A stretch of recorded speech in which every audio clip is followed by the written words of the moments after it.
ওয়ায়াসআলুনাকা আনিল আহিল্লাম। ও নবী, আপনাকে প্রশ্ন করা হয় চাঁদ সম্পর্কে।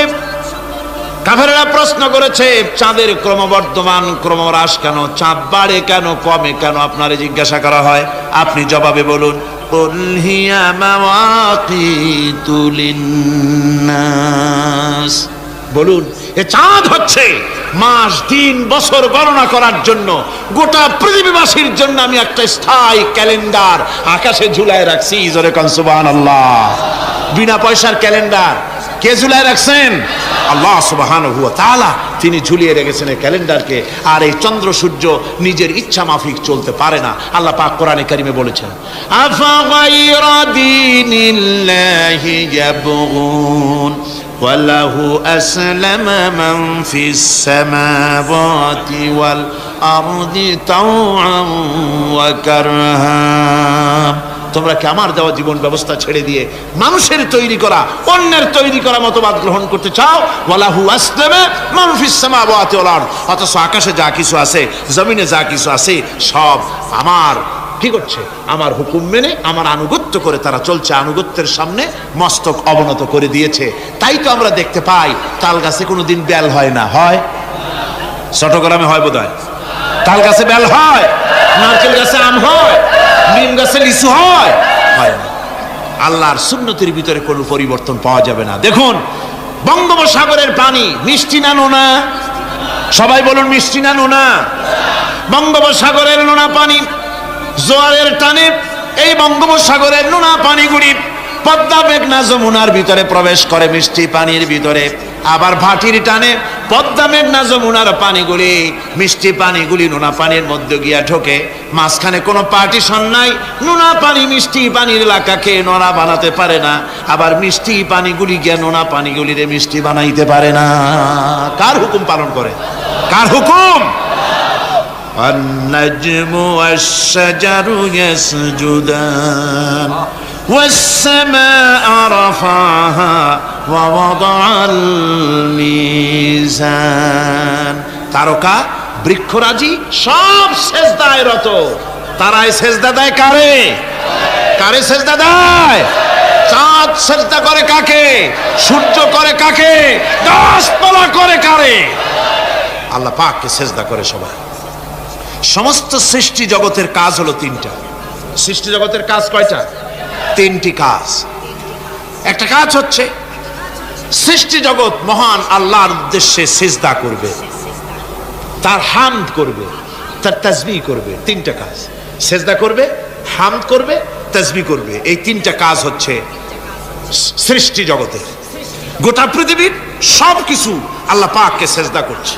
কোরআনে কারিমে রব্বুল আলামিন বলেন, وَلِلَّهِ يَسْجُدُ مَنْ فِي السَّمَاوَاتِ وَالْأَرْضِ طَوْعًا وَكَرْهًا وَظِلَالُهُمْ بِالْغُدُوِّ وَالْآصَالِ। আল্লাহ পাক বলেন, আকাশে যা কিছু আছে, জমিনে যা কিছু আছে, সব কিছু আমার সেজদা করে। এমনকি গাছগুলি, গাছও আমার সেজদা করে। গাছগুলি সকাল বেলায় গাছের ছায়া সকাল বেলায়, আর বিকাল বেলায় নিজের ছায়া লম্বা করে দিয়ে আমার সামনে সেজদায় পতিত হয়ে যায়। গাছগুলি আমাকে সেজদা করে। তারকা সমূহ, চন্দ্র সূর্য সব আমাকে সেজদা করে। وَلِلَّهِ يَسْجُدُ مَا فِي السَّمَاوَاتِ وَمَا فِي الْأَرْضِ مِنْ دَابَّةٍ وَالْمَلَائِكَةُ وَهُمْ لَا يَسْتَكْبِرُونَ। আকাশ এবং জমিনে যা কিছু আছে আমার সিজদা করে। আমার সিজদা থেকে কেউ অহংকার করে না, অহমিকতা করে না। আমার সিজদা থেকে কেউ ফিরে যায় না, সবাই আমাকে সিজদা করে। সুতরাং ও মানুষ, আমার দরবারে সিজদায় মাথা নত করে দাও। সবগুলি আমার সামনে সিজদা করতেছে। আলাম তারা আন্নাল্লাহা ইয়াসজুদু লাহু মান ফিস সামাওয়াতি ওয়া মান ফিল আরদ ওয়াশ-শামসু ওয়াল কামারু ওয়ান নুজুমু ওয়াল জিবালু ওয়াশ-শাজারু ওয়াদ-দাওয়াবু ওয়া কাসীরুম মিনান নাস। আল্লাহ পাক বলছেন, আকাশ এবং জমিনে যা আছে সব আমাকে সেজদা করছে, চাঁদে, সূর্যতে, গাছপালায়, পাহাড় পর্বতে, সব কিছু, সমস্ত প্রাণী জগৎ পর্যন্ত, চতুষ্পদ জন্তুগুলি পর্যন্ত আমি আল্লাহকে সেজদা করে। সুবহানাল্লাহ, সুবহানাল্লাহ কোন? এ সব সেজদা আল্লাহর জন্য। সুতরাং আল্লাহ পাককে সেজদা করতে হবে। এই সেজদা দিয়া ধন্য হচ্ছে সমস্ত সৃষ্টি জগৎ। মানুষ শুধু আল্লাহ পাককে সেজদা করছে না, অনেক মানুষ সেজদা থেকে গাফেল। সেই জন্য গতকালও আমি আপনাদের সামনে বলেছিলাম, আল্লাহকে সেজদা দিবেন, সেজদাই বেশি মজা। সেজদাই যদি না দিতে পারলেন তাহলে দিবেনটা কি? আপনাকে সৃষ্টি করা হয়েছে সেজদার জন্য। মানুষ যেমন সেজদা দিতে পারে নাক দিয়া, কপাল দিয়া, হাত দিয়া, পা দিয়া, হাঁটু দিয়া, মানুষ যেমন সেজদা দিতে পারে মানে শরীর অঙ্গ প্রত্যঙ্গ দিয়ে, এইভাবে কিন্তু পৃথিবীর অন্য কোনো প্রাণী সেজদা দিতে পারে না। দেখুন না, আপনার বাড়ির একটা বিড়াল অথবা ছাগল অথবা গরু, ওরে নাক আর কপাল দিয়ে মানুষের যেমন সেজদা দেয়, ওই রকম সেজদা দেওয়াতে চেষ্টা করে, চারটা ঠ্যাং নিয়ে উল্টে পড়ে যায়, সেজদা দিতে পারবে না। সেজদা নাক আর কপাল দিয়া সেজদার ব্যবস্থা আল্লাহ মানুষের জন্যই করেছেন। সুবহানাল্লাহ ওয়া বিহামদিহি। বেশি করে আল্লাহ পাককে সেজদা করতে হবে, আর তাসবিহ করতে হবে আল্লাহ পাকের।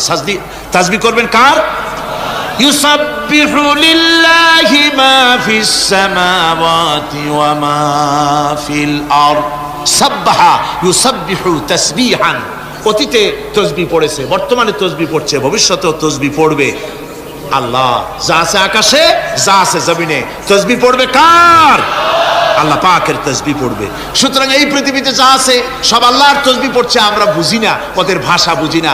বাতাস তার শনশন রবে, পানি তার কুলুকুলু নাদে, পাতা পল্লবগুলি তার মর্মর রবে, পাখি তার কল কাকলিতে, ইত্যাদি যত রকমের শব্দ আমাদের কানে আসে, সমস্ত শব্দের মধ্যেই আল্লাহর জিকির হয়, আমরা বুঝি না।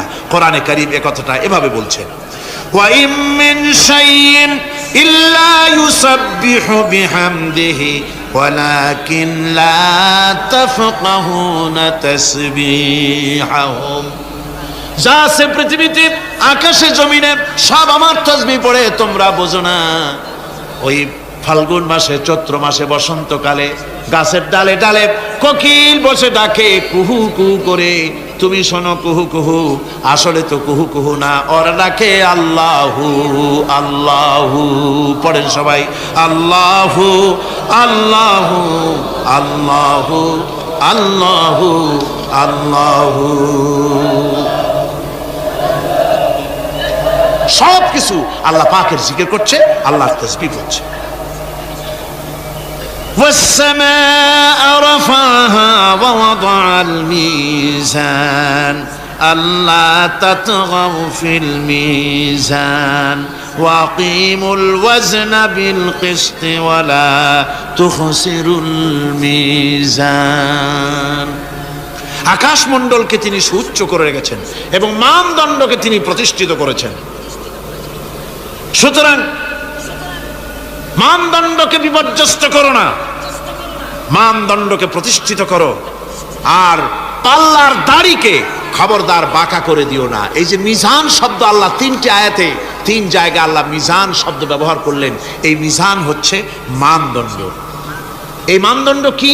সূরা আল হাদীদের মধ্যে আল্লাহ পাক এটা আরো সুন্দর করে এখানে বলেছেন, লাকাদ আরসালনা رسلنا بالبينات وأنزلنا معهم الكتاب والميزان ليقوم الناس بالقسط। আমি রাসূলদেরকে, অবশ্যই আমি আমার রাসূলদের পৃথিবীতে প্রেরণ করেছি, তাদের সাথে দিয়েছি বাইয়িনাত, তাদের সাথে দিয়েছি কিতাব, আর তাদের সাথে দিয়েছি আমি মিজান। সমস্ত নবীদেরকে তিনটা জিনিস দেওয়া হয়েছে। কোরআনে এখানে বলা হচ্ছে কয়টা জিনিস? তিনটা। একটা হচ্ছে কিতাব, একটা হচ্ছে বাইয়িনাত, আর একটা হচ্ছে মিজান। বাইয়িনাত হচ্ছে যে সমস্ত দলিলের মাধ্যমে বোঝা যায় যে উনি আল্লাহর পয়গম্বর, এগুলি হচ্ছে বাইয়িনাত। আর কিতাব হচ্ছে আল্লাহর পক্ষ থেকে যে ওহীর মাধ্যমে যে কিতাব আসছে সেই কিতাব। আর মিজান হচ্ছে ন্যায় বিচার, সুষ্ঠু বিচার। এই সুষ্ঠু বিচার যা দিয়ে হক এবং বাতিলকে বোঝা যায়, এই ন্যায় বিচার, সুষ্ঠু বিচার কোরআনের মাধ্যমে আল্লাহ পাক নবীদেরকে দান করেছেন। সুতরাং এই পৃথিবীতে যদি আমরা শান্তি চাই, স্বস্তি চাই, আমরা যদি নিরাপত্তা চাই, তাহলে মিজান, জাস্টিস কায়েম করতে পারে কেবলমাত্র কোরআন। এই কোরআনের আইন অনুযায়ী জীবন পরিচালিত করতে পারলে আমরা আমরা দুনিয়ায় শান্তি পাবো। এমনকি আল্লাহ পাক সমস্ত ন্যায় বিচার শিখাইছেন, পরের হক কিভাবে আদায় করবেন, দরিদ্রের হক কিভাবে আদায় করবেন, এমনকি ওজন করতে গিয়ে আপনি যেন কোনো ক্রেতাকে না ঠকান সে কথাও আল্লাহ বলেছেন। খবরদার দাড়ির পাল্লার দাড়িটাকে কখনো বাঁকা করো না, উল্টা পাল্টা করো না, একথা কোরআনে কারীমের মধ্যে আল্লাহ পাক পরিষ্কার করে আমাদের সামনে বলে দিলেন। আমার বন্ধুগণ, এরপরে সর্বশেষ আমি শেষ করে এনেছি আর মাত্র দুটি আয়াত আপনাদের সামনে বলে আমরা যাব আকর্ষণীয় মুনাজাতের দিকে ইনশাআল্লাহ। সবাই বলেন ইনশাআল্লাহ।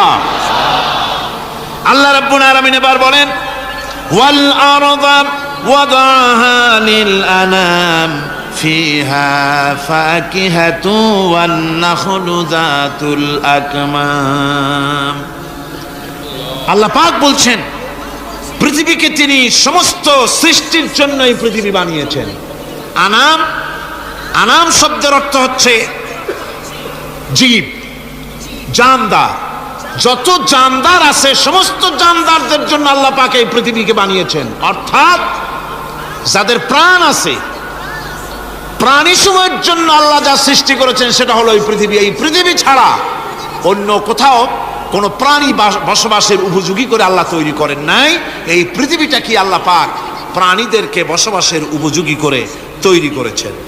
তারপরে বলছেন পৃথিবী তো তৈরি করলাম, এরপরে আমি তাদের সমস্ত খাবার দাবারের ব্যবস্থাও করেছি। খেজুরগুলিকে আমি প্যাকেট করে তোমাদের সামনে দিয়েছি, আচ্ছাদন দিয়ে দিয়েছি। খেজুরের কথা এখানে বলা হয়েছে, শুধু খেজুর নয়, খেজুর, আঙ্গুর, বেদানা, আপেল, যত খাবার আমাদের সামনে আল্লাহ দিয়েছেন সমস্ত খাবারগুলি প্যাকেট করা। জোরে বলেন কি করা? প্যাকেট করা। কি মহব্বত করে আল্লাহ দিয়েছেন।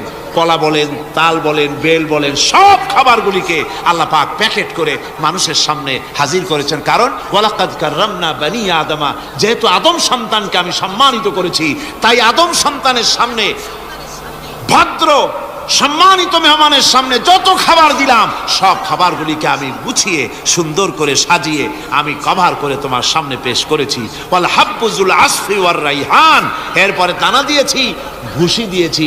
দানা হচ্ছে মানুষের খাবার, ভুসি হচ্ছে পশুর খাবার। এই মানুষের খাবার, পশুর খাবার সবকিছু আমি পরিবেশন করেছি। এরপর আল্লাহ বলছেন ফাবিআইয়ি আলা'i রাব্বিকুমা তুকাযযিবান। পড়েন ফাবিআইয়ি আলা'i রাব্বিকুমা তুকাযযিবান। আল্লাহ পাক বলছেন কোন নিয়ামতকে, তোমার প্রভুর কোন নিয়ামতকে অস্বীকার করতে পারো? আল্লাহর কোন নিয়ামতকে অস্বীকার করতে পারবে না। এভাবে হাজারো নিয়ামত দিয়ে আমি তোমাদেরকে সমৃদ্ধ করে। প্রিয় ভাই সব, হেদায়েত একটা ভিন্ন জিনিস। মুসলমানের ঘরে জন্মগ্রহণ করলেই মুসলমান হয় না, আবার কাফেরের ঘরে জন্মগ্রহণ করলেই কাফেরই থাকবে তাও হয় না। দেখেন না, হযরতে ইব্রাহিম আলাইহিস সালামের পিতা ছিল মুশরিক, কাফের মুশরিকের ঘরে, মূর্তি পূজারীর ঘরে আল্লাহ পাঠালেন ইব্রাহিম খলিলুল্লাহ আলাইহিস সালাতু ওয়াস সালামকে। সুবহানাল্লাহ। আবার নূহ আলাইহিস সালাম আল্লাহর পয়গম্বর, তার ছেলে হয়ে গেল কাফের। ঠিক না? এই জন্য হেদায়েত এটি আল্লাহর দান। হেদায়েতটা কার দান? এই জন্য আল্লাহ রাব্বুল আলামিন কোরআনে কারীমের মধ্যে আমাদেরকে শিখিয়ে দিয়েছেন প্রতি রাকাতে আমরা যেন আল্লাহর কাছে হেদায়েত কামনা করি।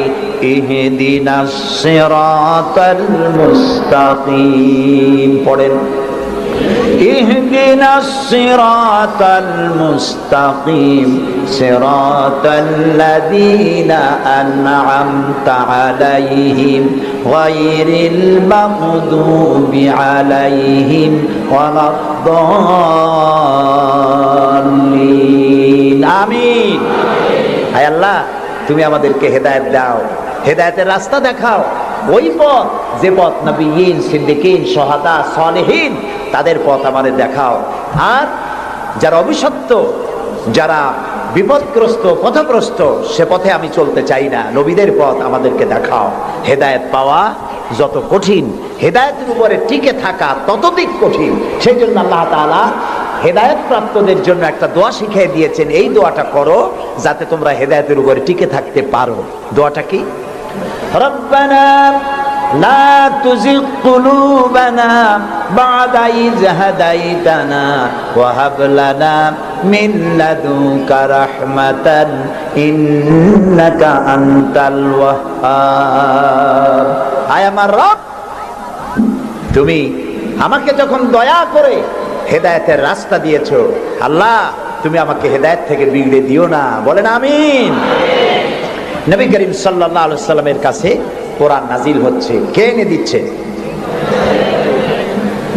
আল্লাহ তাআলা দুনিয়ার মানুষকে হেদায়েত দিবেন, সেজন্য নবী দরকার আর হেদায়েত পাঠানো দরকার। আল্লাহ তাআলা কোনো মানুষের সাথে সরাসরি কথা বলেন না, সরাসরি কথা বলেন না, সামনে এসে কথা বলেন না। যদি কারোর সঙ্গে কথা বলতে চান মিন ওয়ারাই হিজাব, পর্দার আড়াল থেকে কথা বলেন, অথবা তার মনের মধ্যে আল্লাহ তাআলা ইলকা করে দেন। আমি গত 2 সপ্তাহ আগে কায়রো সফর করে এসেছি, মিশর। আল্লাহ তাআলার কাছে আমার খুব আশা ছিল, দুনিয়ার 4টি মহাদেশের প্রায় অর্ধশত দেশ ভ্রমণ করেছি, কিন্তু মিশর আমার দেখা হয়নি। মুসা আলাইহিস সালামের দেশ, ফেরাউনের দেশ, ইউসুফ আলাইহিস সালামের দেশ, সালেহ আলাইহিস সালামের দেশ, ইব্রাহিম আলাইহিস সালামের শ্বশুর বাড়ি। তো আল্লাহ তাআলা সেই জায়গা দেখার তৌফিক দিলেন। গেলাম সেই জায়গায়, কায়রো থেকে প্রায় 600 কিলোমিটার দূরে তুরে সায়না, যেখানে আল্লাহ মুসা আলাইহিস সালামের সাথে কথা বলেছিলেন। আমার জীবন ধন্য। আল্লাহ তাআলা সেই জায়গাটাও দেখালেন যেখানে আল্লাহ মুসা আলাইহিস সালামের সঙ্গে কথা বলেছেন। তো আল্লাহ তাআলা সরাসরি কথা বলেন, কিন্তু দেখা যায় না তাকে। এই কোরআন শরীফে আল্লাহ তাআলা কি সুন্দর করে বলেছেন, সূরা তাহার মধ্যে এসেছে, মুসা আলাইহিস সালাম তিনি যাচ্ছিলেন তার স্ত্রী পরিজন নিয়ে। স্ত্রী ছিলেন গর্ভবতী, আসন্ন প্রসবা, ডেলিভারি হবে, প্রচন্ড ঠান্ডা ছিল, এখন আগুনের প্রয়োজন। তিনি দূরে দেখতে পেলেন একটা গাছের উপরে যেন আগুন দেখা যায়।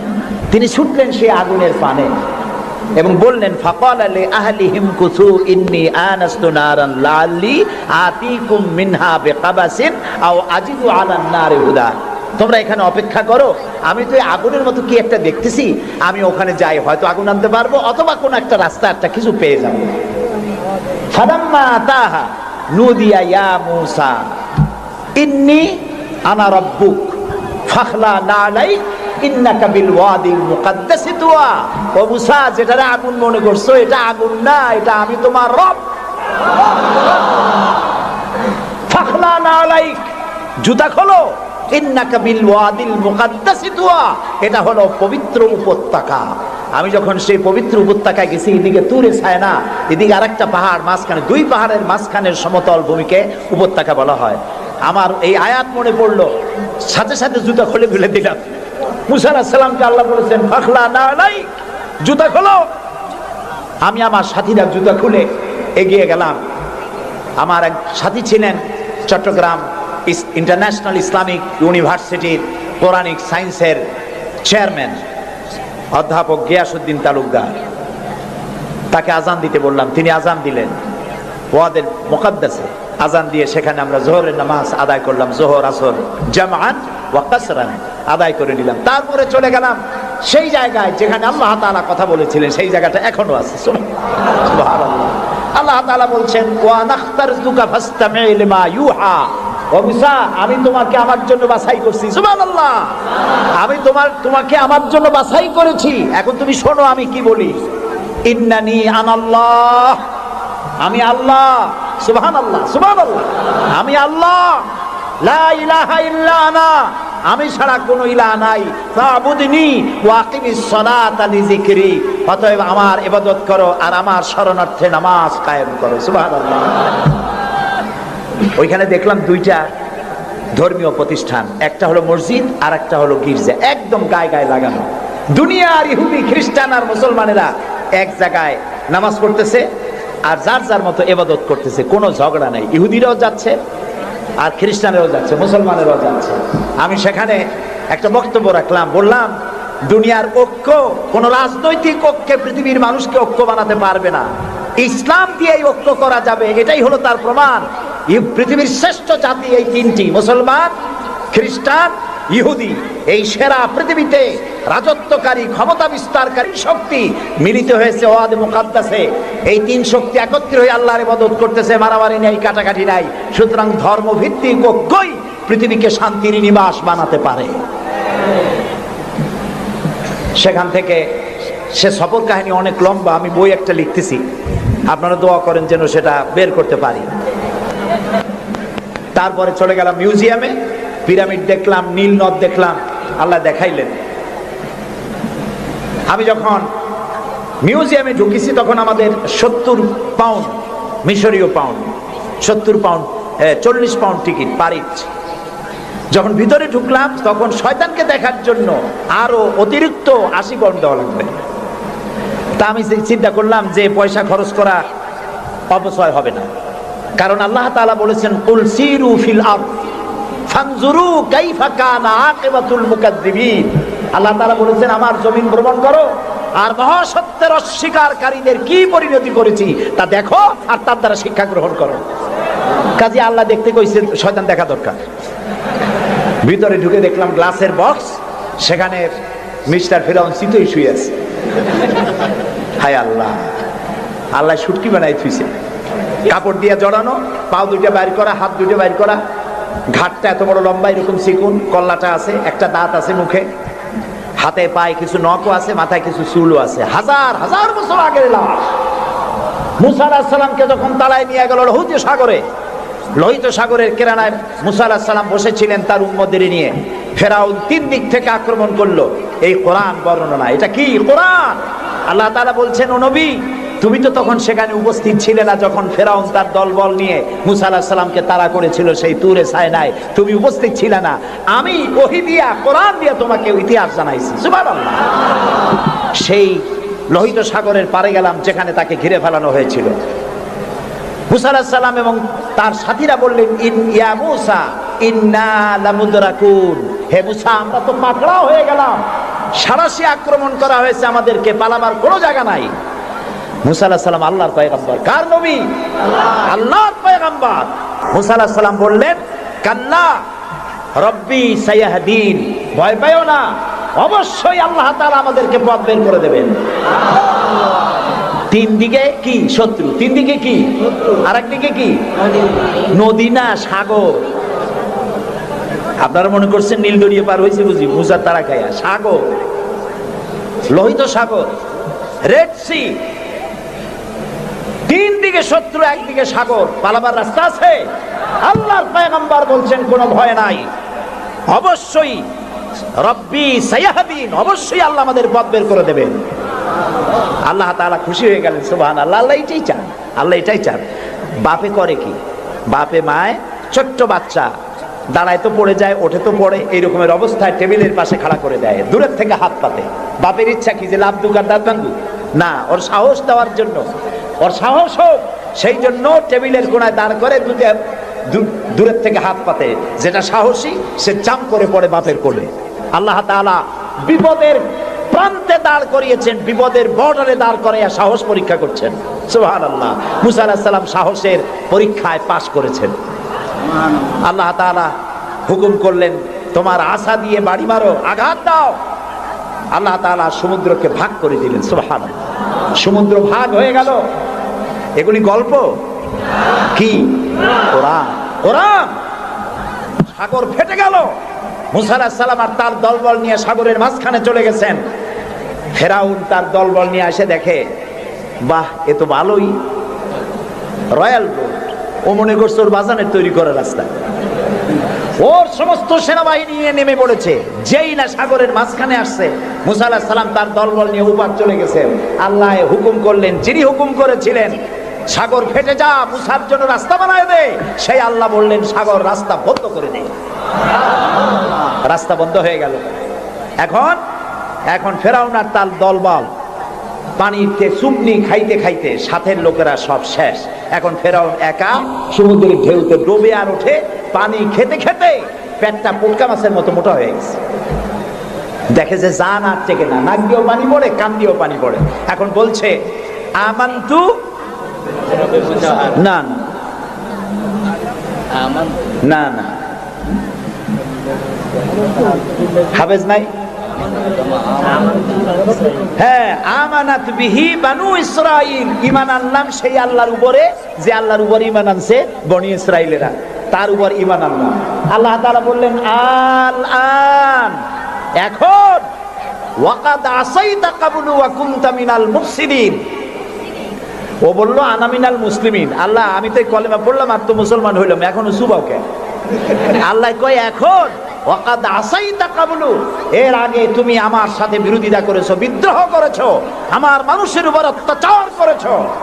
ওয়া কুনতা মিনাল মুফসিদিন, আর তুমি হচ্ছ সন্ত্রাসীর একজন বড় সন্ত্রাসী, বিপর্যয় সৃষ্টিকারী। শোনো ফেরাউন, আজকে আমি তোমারে শুধু মারবই না, আমি তোমাকে মৃত্যু দেব, আর তোমার আলিয়াউমা নুনাজ্জিকা বিবাদানিক, আমি তোমার শরীরকে হেফাজত করব। তোমার শরীর পানিতে পচবে না, পোকা মাকড়ে, জলচর প্রাণী, স্থলচর প্রাণী কেউ খাবে না, মাটিতেও তুই পচবি না, তোরে শুটকি বানায় রাখবো কিয়ামত পর্যন্ত। সেই আল্লাহ আছে না নাই? আছে না নাই? ওই আল্লাহ তাআলা মুশেরে শুটকি বানাইতে পারবে না? সুবহানাল্লাহ বলো। আল্লাহর সাথে যারা নাফরমানি করবে, আর এই নাফরমানদেরকে যারা কলম দিয়া লিখে, বক্তৃতা করে, রাজনীতি দিয়া যারা আল্লাহর নাফরমানদেরকে সাহায্য করবে, নমরুদের মতো, ফেরাউনের মতো আল্লাহ চুমাইয়া দুনিয়া থেকে জুতা মেরে বিদায় করে দেবেন। আল্লাহ রাব্বুল আলামিন বলেন ওয়ালাকাদ ইয়াসসারনাল কুরআনা লিযিকরি ফাহাল মিন মুদ্দাকির। আল্লাহ তাআলা বলেন কোরআনকে মুখস্থ করার জন্য আমি বান্দার কাছে, মানুষের কাছে বোঝার জন্য আর মুখস্থ করার জন্য আমি আল্লাহ সহজ করে দিয়েছি। আল্লাহ যদি সহজ না করতেন এই কোরআন আমরা মুখস্থ করতে পারতাম না। নবী করিম সাল্লাল্লাহু আলাইহি ওয়াসাল্লাম এই কোরআন দিয়ে মদিনায় ইসলামী রাষ্ট্র কায়েম করলেন। সুবহানাল্লাহ বলেন। আমি কোরআন শরীফ তাবিজ লেখার জন্য আসে নাই। যারা তাবিজ লেখেন আমি বিনয়ের সাথে তাদেরকে এই কথাটা বলবো, আপনারা কোরআন দিয়া তাবিজ লিখা ইসলামের কোনো উপকার করেন নাই, ক্ষতি করছেন। আমি একটু ব্যাখ্যা দিয়ে বলি, তাহলে বুঝতে সুবিধা হবে। তাবিজ দিয়া লেখা কি ক্ষতিটা করলেন? ক্ষতি করছেন এই, সাধারণ মুসলমানেরা আপনাদের কাছে, হুজুরদের কাছে মামলা মোকদ্দমার বিষয় জানার জন্য আসে না। সংঘর্ষ বেঁধেছে, মীমাংসা হবে কেমন, এজন্য আসে না। স্কুল, কলেজ, মাদ্রাসা অথবা অন্য কিছু তৈরি করবে ইত্যাদির জন্য আপনার কাছে জানতে আসে না। আপনার কাছে আসে ছেলে বিয়ে করছে, বহুত দিন হয়েছে, বাচ্চা হয় না, তারপরে পেট্রোল শোক হয়েছে, মাথায় যন্ত্রণা, গরু হারায় গেছে, খুঁজে পাওয়া যায় না, বউরে জেনে ধরছে, মেয়েকে ভূতে ধরছে। এই সব কালো জিরে পড়া, তেল পড়া, পানি পড়া, আর কালো সুতোয় গিরে দেওয়া, এই সব কাজেই আপনার কাছে আসতেছে। কেন? আপনি বুঝাইছেন যে এখানে আসলে তাবিজ দেওয়া যায়, ঝাড়ফুঁক করা যায়, দোয়া দরুদ করা যায়, সেই জন্য বড় কাজ থইয়া এই কাজে আপনার কাছে আসতেছে। অথচ বিশ্বাস করুন, রাসূলুল্লাহ কোরআন দিয়া তাবিজ লেখেন নাই, সাহাবায়ে কেরামও করেন নাই। একজন সাহাবীও তাবিজ লিখেছেন এর দলিল যদি কারো জানা থাকে মেহেরবানি করে আমাকে জানাবেন, আমি আপনার কাছে শিখব। ঝাড়ফুঁক করেছেন রাসূলুল্লাহ নিজেও, ঝাড়ফুঁক করেছেন সাহাবায়ে কেরাম, কিন্তু তাবিজ লেখেন নাই। তাবিজ লিখে মানুষকে বোঝানো হয়েছে এটা তাবিজের কিতাব, কিন্তু তা নয়, এটা সংবিধান। সুবহানাল্লাহ বলেন। এটা কনস্টিটিউশন, এর মধ্যে অর্থনীতি, সমাজনীতি, রাজনীতি, ইতিহাস, ভূগোল কি নাই, কোরআনের মধ্যে সব আছে। সুবহানাল্লাহ। মুহাম্মদুর রাসূলুল্লাহ, সবাই বলেন সাল্লাল্লাহু আলাইহি ওয়াসাল্লাম, তিনি মক্কি জিন্দেগিতে লোক তৈরি করলেন। আবু বকর, ওমর, ওসমান, আলী রিদওয়ানুল্লাহ তাআলা আলাইহিম আজমাইন, এই জাতীয় লোক তৈরি হয়ে গেল। কেন তৈরি হলো? দেখেন আল্লাহ কি বলেন। আল্লাহ রাব্বুল আলামিন বলেন হুয়াল্লাযী আরসালা রাসূলাহু বিল হুদা ওয়া দীনিল হক লিইয়ুযহিরাহু আলাদ দীনি কুল্লি ওয়া কাফা বিল্লাহি শাহীদা। আমি আমার রাসূলকে প্রেরণ করেছি পৃথিবীতে, তিনি আল্লাহ যিনি তার রাসূলকে পৃথিবীতে প্রেরণ করেছেন এই জন্য দ্বীনে হক আর সত্যের বিধান সহকারে পাঠিয়েছেন, যাতে করে পৃথিবীর মানব গোষ্ঠীর উপরে আল্লাহর আইনকে তিনি বিজয়ী করে দিতে পারেন। পৃথিবীতে কার আইন চালু হবে? বলেন সবে জোরে, আল্লাহর আইন। আল্লাহর আইন যতদিন ছিল, শান্তিও ততদিন ছিল। নবী করিম সাল্লাল্লাহু আলাইহি ওয়াসাল্লাম মদিনায় গেলেন। মদিনায় গিয়ে তিনি কি হয়েছিলেন কন্ত? রাষ্ট্রপ্রধান। বলেন না কি হলেন? রাষ্ট্রপ্রধান, প্রেসিডেন্ট হলেন, রাষ্ট্রপতি হলেন। তার সংবিধান কি ছিল? কোরআন। এটা আইনের কিতাব। আপনি পড়ে দেখেন। আমি অনুরোধ করব, সাংবাদিক হন, সাহিত্যিক হন, কবি হন, আর ঔপন্যাসিক হন, রাজনীতিবিদ হন, আর ব্যবসায়ী হন, যে কোনো ব্যক্তি হন, কোরআনটারে বুঝুন। কোরআন তাবিজের কিতাব নয়। চুরি করলে, ডাকাতি করলে, জেনা করলে, ব্যভিচার করলে কি শাস্তি হবে, জুডিশিয়াল ল, ফৌজদারি দণ্ডবিধি কোরআনে আছে না নাই? এই যে সন্ত্রাস ছড়িয়ে পড়ছে সারা পৃথিবী, এই সন্ত্রাসীদের শাস্তি কি হওয়া উচিত তা কি কোরআনে আছে? আছে। সূরা মায়েদার মধ্যে আল্লাহ পরিষ্কার করে সন্ত্রাসীদের শাস্তি কি হবে তা এর মধ্যে পরিষ্কার করে বলে দিয়েছেন। আপনি আমি মরে গেলে পরে আপনার আমার পরিত্যক্ত সম্পত্তি কে কতটুকুন পাবে তা ভাগ করে কোরআনে বলা আছে? বলা আছে। এমন কোন জিনিস নাই যা কোরআনে কারীমের মধ্যে আল্লাহ তাআলা স্পষ্ট করে ঘোষণা করেন নাই। আল্লাহ বলেছেন তিবিয়ানান লিকুল্লি শাই, সব কিছুকে খুলে খুলে আমি কোরআনের মধ্যে বলে দিয়েছি। বলেন সুবহানাল্লাহ। প্রিয় ভাই সব, কোরআন যেই মানবে, আজকে নিশ্চয়ই হিন্দু ভাইরাও আসছেন, আছে। আমরা মাহফিলে হিন্দু ভাইদেরকেও স্বাগত জানাই। কেন জানাই জানেন? কোরআন শরীফ শুধু মুসলমানদের জন্য নয়। আল্লাহ কি শুধু মুসলমানদের? বলেন আপনারা, আল্লাহ কিন্তু মুসলমানদের। আল্লাহ হচ্ছেন রব্বুল আলামিন, সকলের আল্লাহ। তো যিনি সকলের আল্লাহ, তার কোরআন হবে কি শুধু মুসলমানদের? কোরআন শরীফের শুরুতেই এর মাঝে আল্লাহ বলে দিয়েছেন হুদাল লিন্নাস, হুদাল লিন্নাস, হাদা বায়ানুল লিন্নাস। এটা গোটা বিশ্বের সমগ্র মানব মণ্ডলীর জন্য হেদায়েতের গ্রন্থ কোরআন। এই জন্য আমি যখন ইউরোপ আমেরিকায় যখন বক্তৃতা করি, তখন ইউরোপ আমেরিকায় বক্তব্য শোনার জন্য মাল্টি ন্যাশনাল পিপল আমার সামনে থাকে। খ্রিস্টান থাকে, ইহুদি থাকে, মুসলমান থাকে, হিন্দু থাকে। আমি আমার আলোচনায় বলি, আপনাদের মুসলমান হওয়ার দরকার নাই, কারণ আমার যে মুসলমান আছে তাই আমি সামলাইতে পারতেছি না। মুসলমান হওয়ার দরকার নেই, শুধুমাত্র কোরআনের বিধান মানেন, কোরআনের আইনটা যদি মানেন আপনারা শান্তি পাবেন। মুসলমান হওয়ার দরকার নাই, কোরআনের আইন মানেন, শান্তি পাবেন। কয় কিরকম?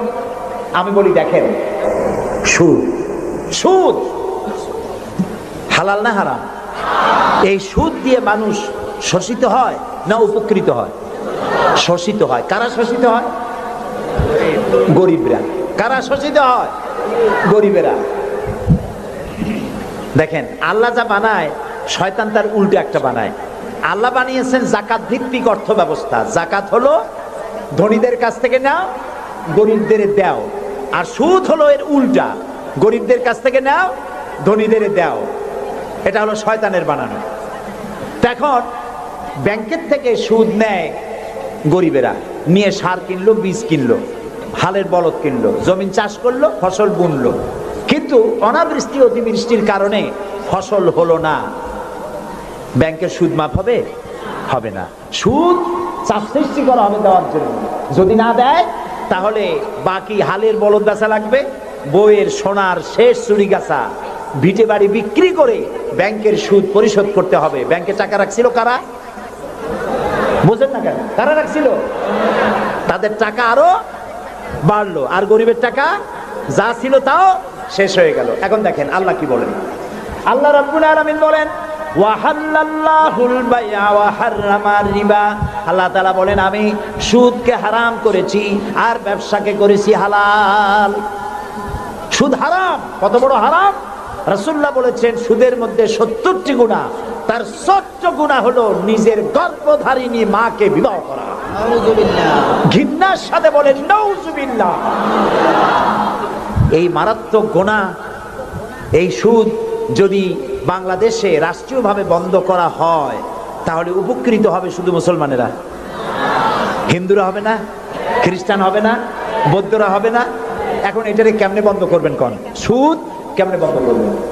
সুদের বিরুদ্ধে আমাদের দেশের পীর সাহেবরা, মৌলানা সাহেবরা ওয়াজ কি কম করছে? পক্ষে করছে না বিপক্ষে করছে? সুদ বন্ধ হয়েছে? আমি বলি কিয়ামত পর্যন্ত যদি এই দেশে পীর সাহেবরা আর মাওলানা সাহেবরা ওয়াজ করতে থাকে সুদের বিরুদ্ধে, সুদ বন্ধ হবে না, হবে না, হবে না। ওয়াজ দিয়া তাফসীর দিয়া সুদ বন্ধ হয় না। ওয়াজ দিয়া তাফসীর দিয়া যদি সুদ বন্ধ হইতো তাহলে মুহাম্মদ সাল্লাল্লাহু আলাইহি ওয়াসাল্লামের চাইতে বড় ওয়াজ আকাশের নিচে জমিনের উপরে আর একজন আছে? তিনি ওয়াজ করে বন্ধ করতে পারতেন। তিনি বন্ধ করছেন কিভাবে? আইন করিয়া। কিভাবে করছেন? যেমন একটা বিষয় আপনাদের বুঝাই। আমাদের দেশে এখন পলিথিন আছে না নিষিদ্ধ হয়েছে? কেমনে নিষিদ্ধ হইল? মাওলানা সাহেবরা ওয়াজ করছে, ভাইরা আপনারা পলিথিন ব্যবহার করবেন না, কবিরা গুনাহ হইব। আর যদি কেউ পলিথিন ব্যবহার করেন কিয়ামতে 13 দিন জাহান্নামে থাকবেন। এরকম ওয়াজ করছে কেউ? কেমনে বন্ধ হইল? পরিবেশ মন্ত্রী বিল উত্থাপন করলেন পার্লামেন্টে, বললেন পলিথিন জমিনের উর্বরা শক্তির জন্য মারাত্মক ক্ষতিকর। পলিথিন পচে না, জমির উর্বরা শক্তি নষ্ট করে দেয়। একদিন বাংলাদেশে জমিনের উর্বরা শক্তি হারিয়ে গোটা মানুষ দুর্ভিক্ষের কবলিত হবে, না খেয়ে মারা যাবে। সুতরাং এই ধরনের বিষাক্ত জিনিস এটাকে নিষিদ্ধ ঘোষণা করা হোক। স্পিকার সাহেব তখন বললেন, পার্লামেন্টের সামনে, সংসদের সামনে এখন প্রশ্ন হচ্ছে যে পলিথিন মারাত্মক ক্ষতিকর বিষয়, এই জিনিসটি নিষিদ্ধ ঘোষণা করা হোক। পক্ষে যারা আছেন তারা হা বলেন। হা বলল, তিনি হা বিজয় হয়েছে বলে এটাকে নিষিদ্ধ ঘোষণা হয়ে গেল। পরের দিন প্রেসিডেন্ট সই করলেন। এখন পলিথিন নিষিদ্ধ হলো না জারি আছে? কোন এর প্রোডাকশন, এর উৎপাদন, এর বিপণন সবটা বন্ধ হয়ে গেছে। এখন সুদ বন্ধ করবেন কেমনে? ওয়াজ করে বন্ধ করা যাবে না। সুদে মানে সুদের বিপক্ষের লোক পার্লামেন্টে যদি যায়, 2/3 মেজরিটি যদি তারা হয়, তারপরে একজন লোক সেখানে দাঁড়িয়ে যাবেন, বিল উত্থাপন করবেন, বলবেন আল্লাহ সুদ হারাম করেছেন, রাসূলুল্লাহ বলেছেন সুদের মধ্যে 70টি গুনাহ, তার 70 গুনাহ হলো নিজের গর্ভধারিণী মাকে বিবাহ করা। এই মারাত্মক সুদকে নিষিদ্ধ ঘোষণা করা হোক। স্পিকার সাহেব বলবেন, সংসদের সামনে এখন প্রশ্ন হচ্ছে, সুদ হচ্ছে মাকে বিবাহ করার মতো মারাত্মক গুনাহ। এই গুনাহ থেকে গোটা জাতিকে বাঁচাবার জন্য সুদ নিষিদ্ধ ঘোষণা করা হোক। এই প্রস্তাবের পক্ষে যারা আছে তারা জোরে হা বলুন। আরে ভাই, এটা তো পার্লামেন্ট না। পার্লামেন্টে যখন হা বলবে তখন স্পিকার সাহেব বলবেন, আমার মনে হয় হা জয় যুক্ত হয়েছে, হা জয় যুক্ত হয়েছে। কয়বার কবে? 3 বার। পরের দিনে বিল চলে যাবে বঙ্গভবনে, প্রেসিডেন্ট সাহেব চোখ বুজে সই করে দেবে। তারপরের দিন থেকে সোনালী, বৈকালী, রূপালী, ভুবালী, গোষ্ঠী সুদ্ধা ব্যাংকের সুদ বন্ধ হবে নাকি হবে না বলো? সুতরাং কোরআন এসেছে আইন ইমপ্লিমেন্টের জন্য। কোরআনের আইন চালু করো। কোন হিন্দুর মুসলমান হওয়ার প্রয়োজন নাই, কোন খ্রিস্টানের মুসলমান হওয়ার প্রয়োজন নাই। কোরআনের আইন চালু হওয়ার মানেই হলো মানবতার কল্যাণ। সুবহানাল্লাহ। হযরতে সাদ তখন বললেন, তাহলে তোমরা সবাই আমার পেছনে পেছনে এই দরিয়ার ভিতরে ঝাঁপিয়ে পড়ো, আর আমার সঙ্গে সবাই উচ্চারণ করো, নাস্তাঈনু বিল্লাহি ওয়া নাতাওয়াক্কালু আলাইহি হাসবুনাল্লাহু নি'মাল ওয়াকিল নি'মাল মাওলা ওয়া নি'মান নাসীর। ইতিহাস লিখতেছি, 60,000 সৈন্য তাদের অশ্ব নিয়ে, তাদের উষ্ট্র নিয়ে, তাদের মালপত্র নিয়ে, জাহাজের সামান নিয়ে শ্রাবণের খরস্রোতা নদী, উত্তাল তরঙ্গমালায় ভরা নদীর উপর থেকে এই সাহাবীরা পাড়ি দিয়ে ওপার চলে গেলেন। ওপার যাওয়ার পরে হযরতে সাদ বলছেন, তোমাদের কেউ কি হারায় গেছে নাকি? সবাই এদিক ওদিক তাকায় খোঁজ করে বলল, মানুষ তো দূরের কথা, একটা উটও আর ঘোড়াও একটাও হারায় যায় নাই। একজন বলল, আমার একটা পেয়ালা, যে পেয়ালা আমি পানি পান করতাম, সেই পেয়ালাটা তুফানের ছিটকে কোথায় চলে গেছে, ওইটা হারায় গেছে। হযরতে সাদ বলেন, মুজাহিদের কোন জিনিস দরিয়া নিতে পারে না, অবশ্যই তা ফেরত আসবে। এই কথা তিনি বলতেছিলেন, হঠাৎ করে দরিয়ার কিনারে একটা আওয়াজ হলো, দেখা গেল তুফানের ভিতরে সেই হারানো বাটিটা তাদের মধ্যে ফিরে এসেছে। আল্লাহু আকবার। মুজাহিদদেরকে সাহায্য করেন স্বয়ং আল্লাহ রাব্বুল আলামিন। আফ্রিকার জঙ্গলের কাছে, ভিন্ন ইতিহাস, জঙ্গলের কাছেই মুসলমানদেরকে থাকতে দেওয়া হয়েছে। মনে করা হয়েছিল জঙ্গলের সমস্ত হিংস্র প্রাণীরা এই মুসলমানদের শেষ করে দেবে, যুদ্ধ করা লাগবে না। হযরতে সাদ সে অবস্থা বুঝতে পারলেন, তিনি একটা মঞ্চ তৈরি করলেন। সেই মঞ্চের উপরে দাঁড়ায় জঙ্গলের প্রাণীদের দিকে লক্ষ্য করে তিনি নোটিশ জারি করে দিলেন, বললেন, ইয়া আইয়াতুহাল হাশারাত ওয়াস সিবাউ নাহনু আসহাবু রাসূলুল্লাহ সাল্লাল্লাহু আলাইহি ওয়াসাল্লাম। হে জঙ্গলের হিংস্র প্রাণীরা, আমরা আল্লাহ রাসূলের সাহাবী। ফাইন্না নাজিলুনা ফামান ওয়াজাদনা বাদাহু কাতালনাহু। আমরা রাসূলের সাহাবী, এইখানে আল্লাহর দ্বীনকে কায়েম করার জন্য আমরা এসেছি আল্লাহর কলেমার আওয়াজ নিয়ে। আমরা এখানে রাত কাটাবো। সুতরাং এই জঙ্গলের ভিতরে হিংস্র প্রাণী যত আছো সব আমাদের এই জায়গা ছেড়ে অন্যত্র চলে যাও। আফ্রিকার জঙ্গলি মানুষেরা চিন্তা করলো, মানুষের কথা কি জঙ্গলি প্রাণীতে শোনে নাকি, পাগলে কয় কি? তারা তাকায় তাকায় দেখলো হযরতে সাদের এই ঘোষণার পরে বাঘের কাতারে বাঘ, সিংহের কাতারে সিংহ, সাপের কাতারে সাপ, যার যার ডিম আর বাচ্চা গুলি মুখে কামড়ায়া সাহাবীদের এলাকা ছেড়ে দিয়ে তারা অন্যত্র চলে গেল। আমার মুসলমান ভাইরা, এই ছিল মুসলমানদের ইতিহাস। দিন প্রতিষ্ঠা করার কাজে মুসলমান এগোলে আল্লাহই মদত করেন। কে মদত করেন? বিশ্বকবি, কবি সম্রাট আল্লামা ইকবাল রহমতুল্লাহ আলাইহি বলেছেন, দশত দশত হ্যায় দরিয়া ভি না ছোড়ে हमने, दश्त दश्त है दरिया भी न छोड़े हमने, बहर जुल्मत पे दौड़ा दिए घोड़े हमने। আমরা সেই মুসলমান, প্রান্তর তো প্রান্তর। আমরা দরিয়ার খরস্রোতা উত্তাল তরঙ্গের উপর থেকে ঘোড়া দাবড়িয়ে আফ্রিকার ভূখণ্ডে কালেমার পতাকা আমরা উড্ডীন করেছি। আমরা সেই মুসলমান।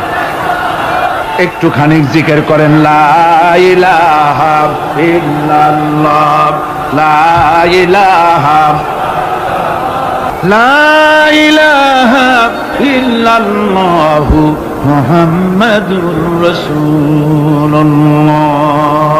সমুদ্রের ঢেউকে, দাজলা নদীর ঢেউকে আল্লামা ইকবাল স্মরণ করায় দিন, ও দরিয়ার ঢেউ, এ মওজুদা জেলা তু ভি পহচানতি হ্যায় हमको, अब तक है तेरा दरिया अफसाना हमारा।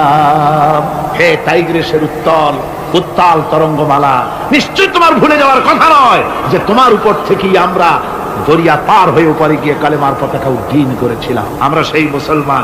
আজ ইসলামী চেতনা হারায়া আমরা আজকে দুনিয়ার মধ্যে সবচাইতে লাঞ্ছিত, পদদলিত, হেয় প্রতিপন্ন জাতিতে পরিণত হয়েছি। আমার ভাইরা, মহাকবি, বিশ্বকবি, কবি সম্রাট আল্লামা ইকবাল রহমতুল্লাহ আলাইহি সুন্দর করে বলেছেন, মুসলমানদেরকে লক্ষ্য করে বলেছেন, ঘোষণা করো, বাতিলদেরকে জানায়া দাও, আমরা মাথা নত করার জাতি নই। আমরা মাথা নত করার জাতি। ভারত আজ আমাদের দিকে চোখ রাঙায়, ভারত চোখ রাঙায় তাকায় আমাদের, দুনিয়ার অনেকেই আমাদের দিকে চোখ রাঙায়। বিশ্বকবি আল্লামা ইকবাল বলেছেন, বাতিল সে দবনে ওয়ালে আয়া আসমান হি হাম, বাতিল সে দবনে ওয়ালে আয়া আসমান হি হাম, সবর কর চুকা হ্যায় তু ইমতিহান হামারা। বাতিলের সামনে মাথা নত করার জাতি আমরা নই। ওই আকাশ সাক্ষী, জমিন সাক্ষী, আমরা মাথা দিয়েছি কিন্তু মাথা নত করি নাই, শির দিয়েছি আমামা দেই নেই, সে জাতি আমরা। সুবহানাল্লাহ। সেই জাতি আজ দুনিয়ার বুকে লাঞ্ছিত, পদদলিত হচ্ছে। কারণ কি? কারণ হচ্ছে একমাত্র এই যে আমরা আমাদের জীবনের উদ্দেশ্য ভুলে গিয়েছি। আমার ভাইয়েরা, আল্লাহর এই রাস্তায়, আল্লাহর এই দিন প্রতিষ্ঠার জন্য লড়াই হবে, জেহাদ হবে। জেহাদের কথাই বলতেছি। এই জেহাদ হলো পৃথিবীর নির্যাতিত, নিপীড়িত মানুষের মুক্তির জন্য জেহাদ। জেহাদ কি জন্যে? আমরা রাষ্ট্রপ্রধান হব, আমরা দেশ দখল করব, নেতৃত্ব দিব, এজন্য নয়। আমরা জেহাদ করব মানুষকে, মানুষের তৈরি করা মতবাদ, নির্যাতন থেকে, জুলম থেকে, অত্যাচার থেকে মানুষকে বাঁচাবার জন্য, মানবতা নিগৃহীত, নির্যাতিত মানবতার মুখে মুক্তির হাসি ফোটাবার জন্য আমরা করব লড়াই। সেই লড়াইয়ে এগিয়ে আসতে হবে তরুণদেরকে। কাদেরকে? জোরে বলতে হবে, কাদেরকে? তরুণদের আসতে হবে, যুবকদের আসতে হবে। আমার আনন্দে বুক ভরে যায় যখন দেখি মাহফিলে, আজকে তো এই মাহফিল কোরআনে কারীমের কথা, এই ভূখণ্ডে আল্লাহ বলার তৌফিক দিয়েছেন। 35টি বছর পার হয়ে গেছে, জীবনের 35টি বছর কোরআনে কারীমের সামান্য একটু খেদমত করার তৌফিক আল্লাহ পাক দান করেছে। যখন এই কাজ প্রথম শুরু করি তখন দেখেছি মাহফিলে যারা আসে তাদের 95% দাড়ি পাকা বুড়া মানুষ। কিন্তু দিন যত যেতে লাগলো, দিন যত যেতে লাগলো, 71 পার হয়ে গেল, 72, 73, 74 এলো, আস্তে আস্তে দেখা গেল চিত্র উল্টে গেল।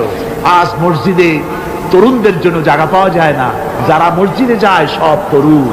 যারা আগে হজে যেত সব বুড়া মানুষ, পাপ করার আর কোনো বয়স নাই, তখন যাইতো হজ করতে। এখন আলহামদুলিল্লাহ তরুণেরা যায় হজ করতে বেশিরভাগ। আজকের মাহফিল দেখুন, দাঁড়ায় দেখতে বলি নেই, জায়গায় বসে আর ডাইনে বা একটু তাকায় দেখেন কারা বেশি, দাড়ি পাকা না যুবক? যুবক আর তরুণ দিয়ে আল্লাহর এই মুজাহিদ, আল্লাহর এই গোলামদের দিয়ে আল্লাহ মাহফিল ভরে দিয়েছেন। জোরে কোন সুবহানাল্লাহ, জোরে কোন আলহামদুলিল্লাহ। এই তরুণ যুবকরাই হচ্ছে ইসলামের সম্পদ। ইসলামের সম্পদ কে? তরুণ আর যুবকেরা। তোমাদের অবদান ইসলামে সব চাইতে বেশি। মনে রাখবেন যুবকেরা, শোনো, ইসলাম প্রতিষ্ঠিত হয়েছে তোমাদের রক্তের উপরে। কাদের রক্তের উপরে? যুবকদের রক্তের উপর। যারা ইসলাম প্রথম কবুল করেছিলেন তারা কিন্তু বুড়ো ছিলেন না কেউ। প্রথম যে ব্যক্তি ইসলাম কবুল করলেন হযরতে সাইয়্যিদুনা আবু বকর সিদ্দিক রাদিয়াল্লাহু তাআলা আনহু, বয়স ছিল 37 বছর। 37 বছর বয়সে দাঁত পড়িয়া খুনখুনা বুড়া হয়ে গেছিল নাকি? হযরত ওমর ইসলাম যখন কবুল করেন তখন তিনি ছিলেন 26 বছরের টকবকে যুবক। যৌবনের রক্ত পা এবং মাথা পর্যন্ত শিরায় উপশিরায় ধাবমান এই যুবক হযরত ওমর 26 বছর বয়সের সময় ইসলাম কবুল করেন। হযরত আব্দুর রহমান বিন আউফ যখন ইসলাম কবুল করেন বয়স ছিল মাত্র 17 বছর। হযরত আলী যখন ইসলাম কবুল করেন তখন বয়স ছিল মাত্র 8.5 বছর। তোমাদের মতো তরুণেরা, যুবকেরাই সর্বপ্রথম কলেমার পতাকা ধারণ করে রাসূলকে সাহায্য করেছিল। সুবহানাল্লাহ।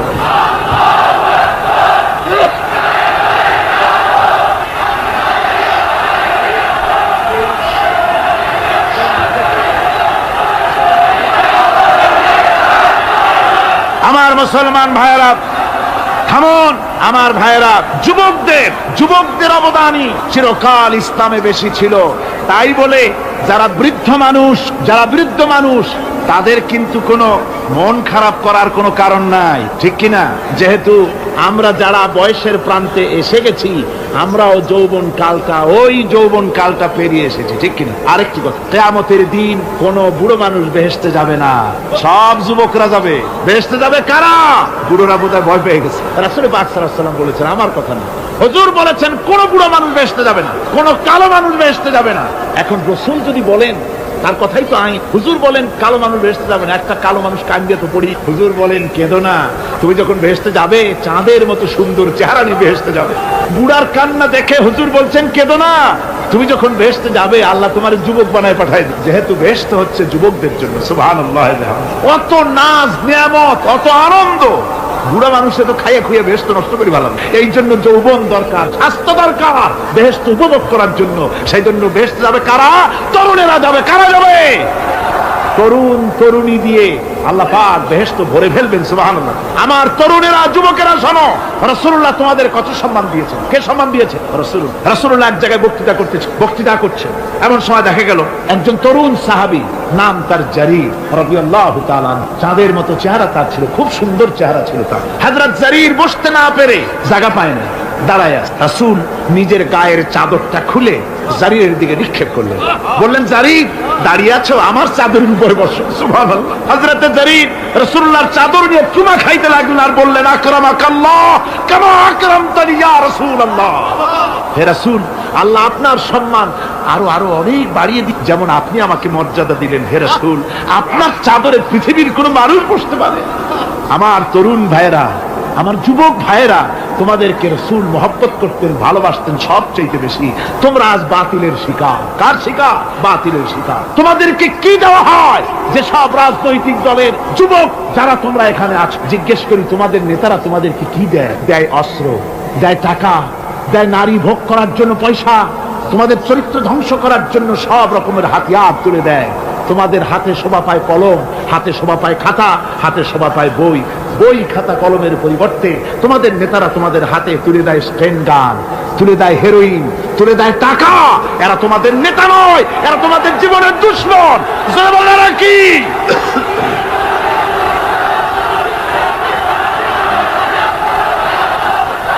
আমার যুবক ভাইয়েরা, আমার কলেজ ইউনিভার্সিটির ছাত্র ভাইয়েরা, একটুখানি মাথা খাটায় চিন্তা করো, তোমার নেতারা যারা ঢাকা থেকে আসে বা এখানে বাস করে, ওই নেতারা যখন রাজনৈতিক প্রোগ্রাম করতে আসে তখন কি একবারের জন্য তোমাদেরকে বলে, ও ছেলেরা তোমরা কি নামাজ ঠিক মতো পড়ো কিনা?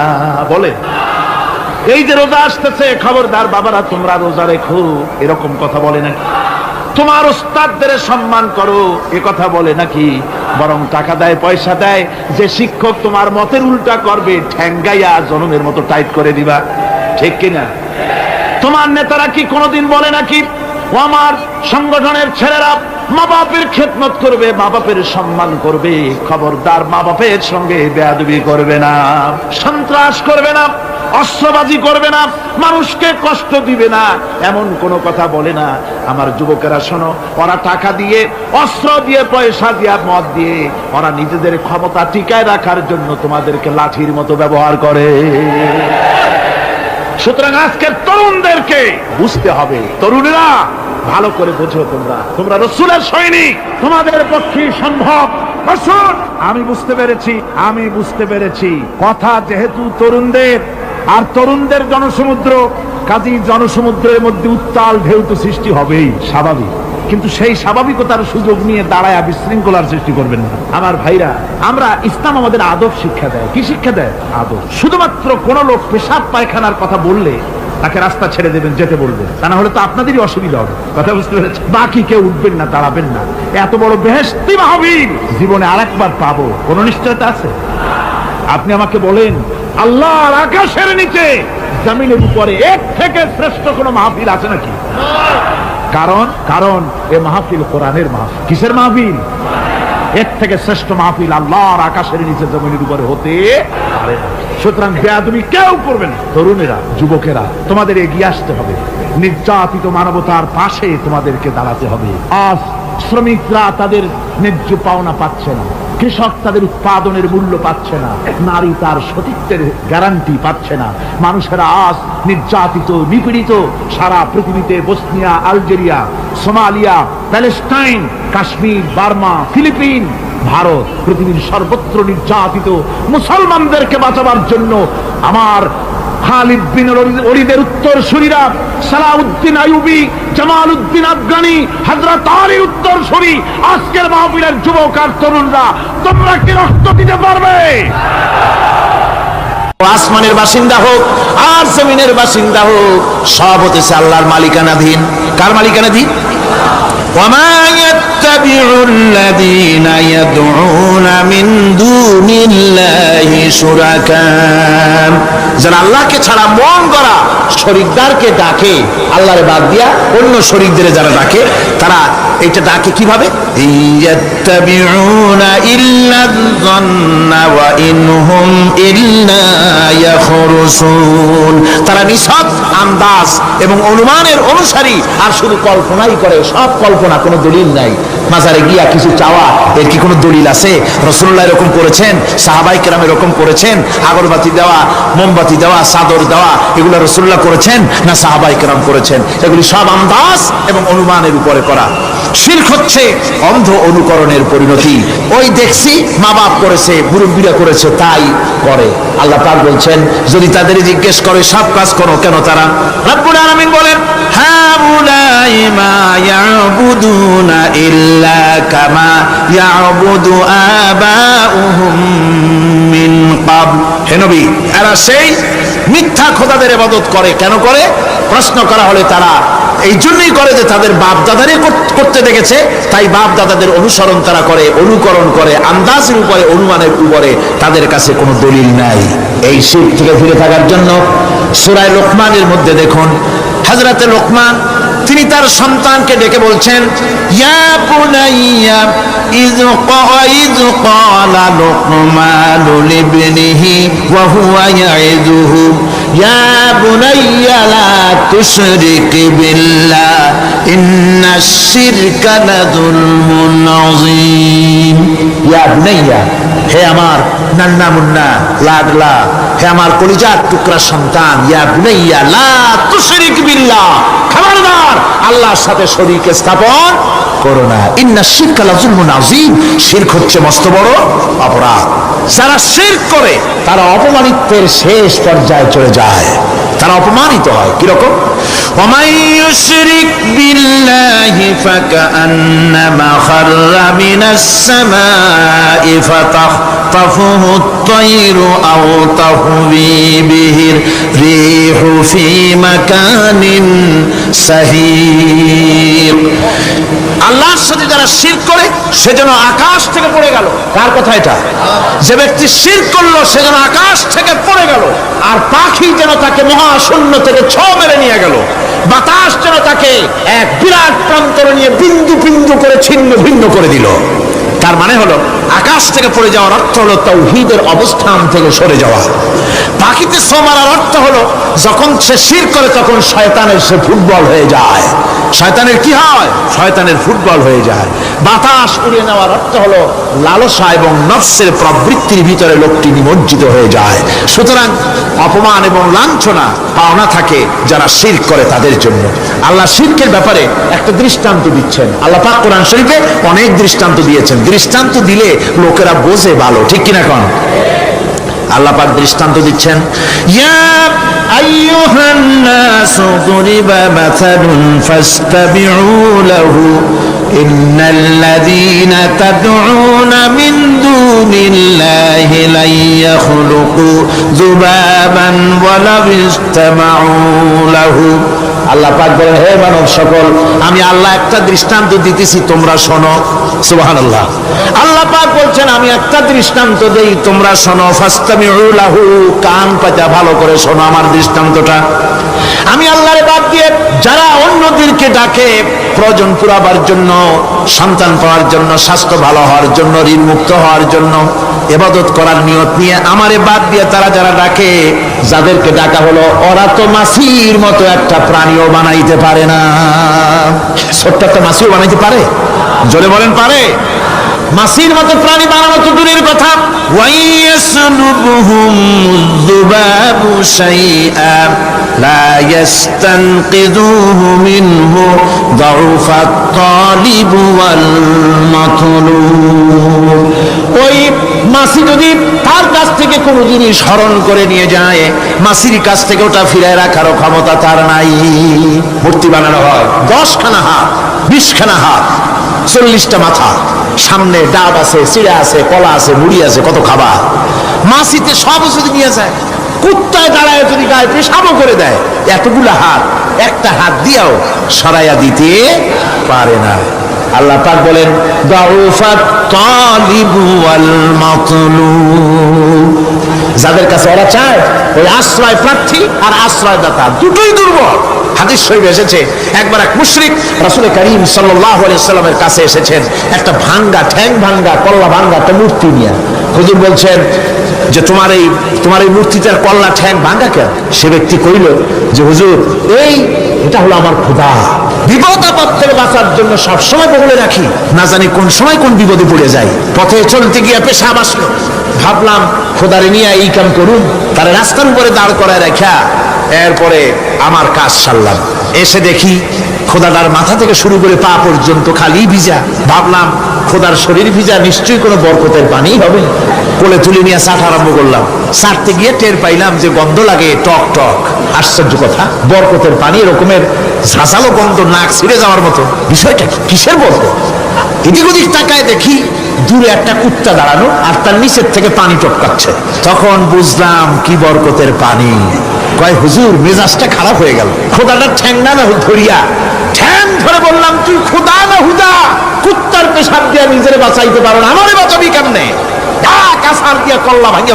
হুজুর জিজ্ঞেস করলেন, আমার কাছে কেন এসেছো? মুশরিক ব্যক্তি বলছি, ইয়া রাসূলুল্লাহ, জীবনের ভুল বুঝতে পেরেছি, আমি এখন তাওহীদের শরবত পান করতে এসেছি। নবীজি বললেন, পড়ো লা ইলাহা ইল্লাল্লাহু মুহাম্মাদুর রাসূলুল্লাহ। আল্লাহ পাক কি সুন্দর করে বুঝাচ্ছেন, আমি ছাড়া কারো কোনো ক্ষমতা নাই। আল্লাহুল্লাযী খালাকাকুম সুম্মা রাযাকাকুম সুম্মা ইউমীতুকুম সুম্মা ইউহয়ীকুম।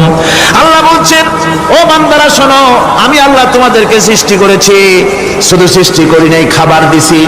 কে দিয়েছেন খাবার? সৃষ্টি করেছি, খাবার দিয়েছি, এরপরে তোমাদের মৃত্যু করব, আবার মৃত্যুর উপরে আমি আল্লাহ তোমাদের জিন্দা করব। হাল মিন শুরাকাইকুম মাইয়াফআলু মিন যালিকুম মিন শাই। তোমরা তাদের পূজা করো, তোমরা তাদের ইবাদত করো, আমি আল্লাহ ছাড়া আমি যে সব কাজ করি, এই সব কাজ তোমাদের ওই সব দেব দেবতারা করতে পারে? আল্লাহ বলেন পারে না। সুবহানাহু ওয়া তাআলা আম্মা ইউশরিকুন। তিনি পবিত্র, পবিত্র, পবিত্র। তারা যে সমস্ত কথা বলে আর আল্লাহর সাথে যে সমস্ত জিনিস দিয়ে শরীক স্থাপন করে, তার থেকে আল্লাহ মহান পবিত্র। আল্লাহ পাক বলেন, দেখো আমার কত ক্ষমতা, চিন্তা করো।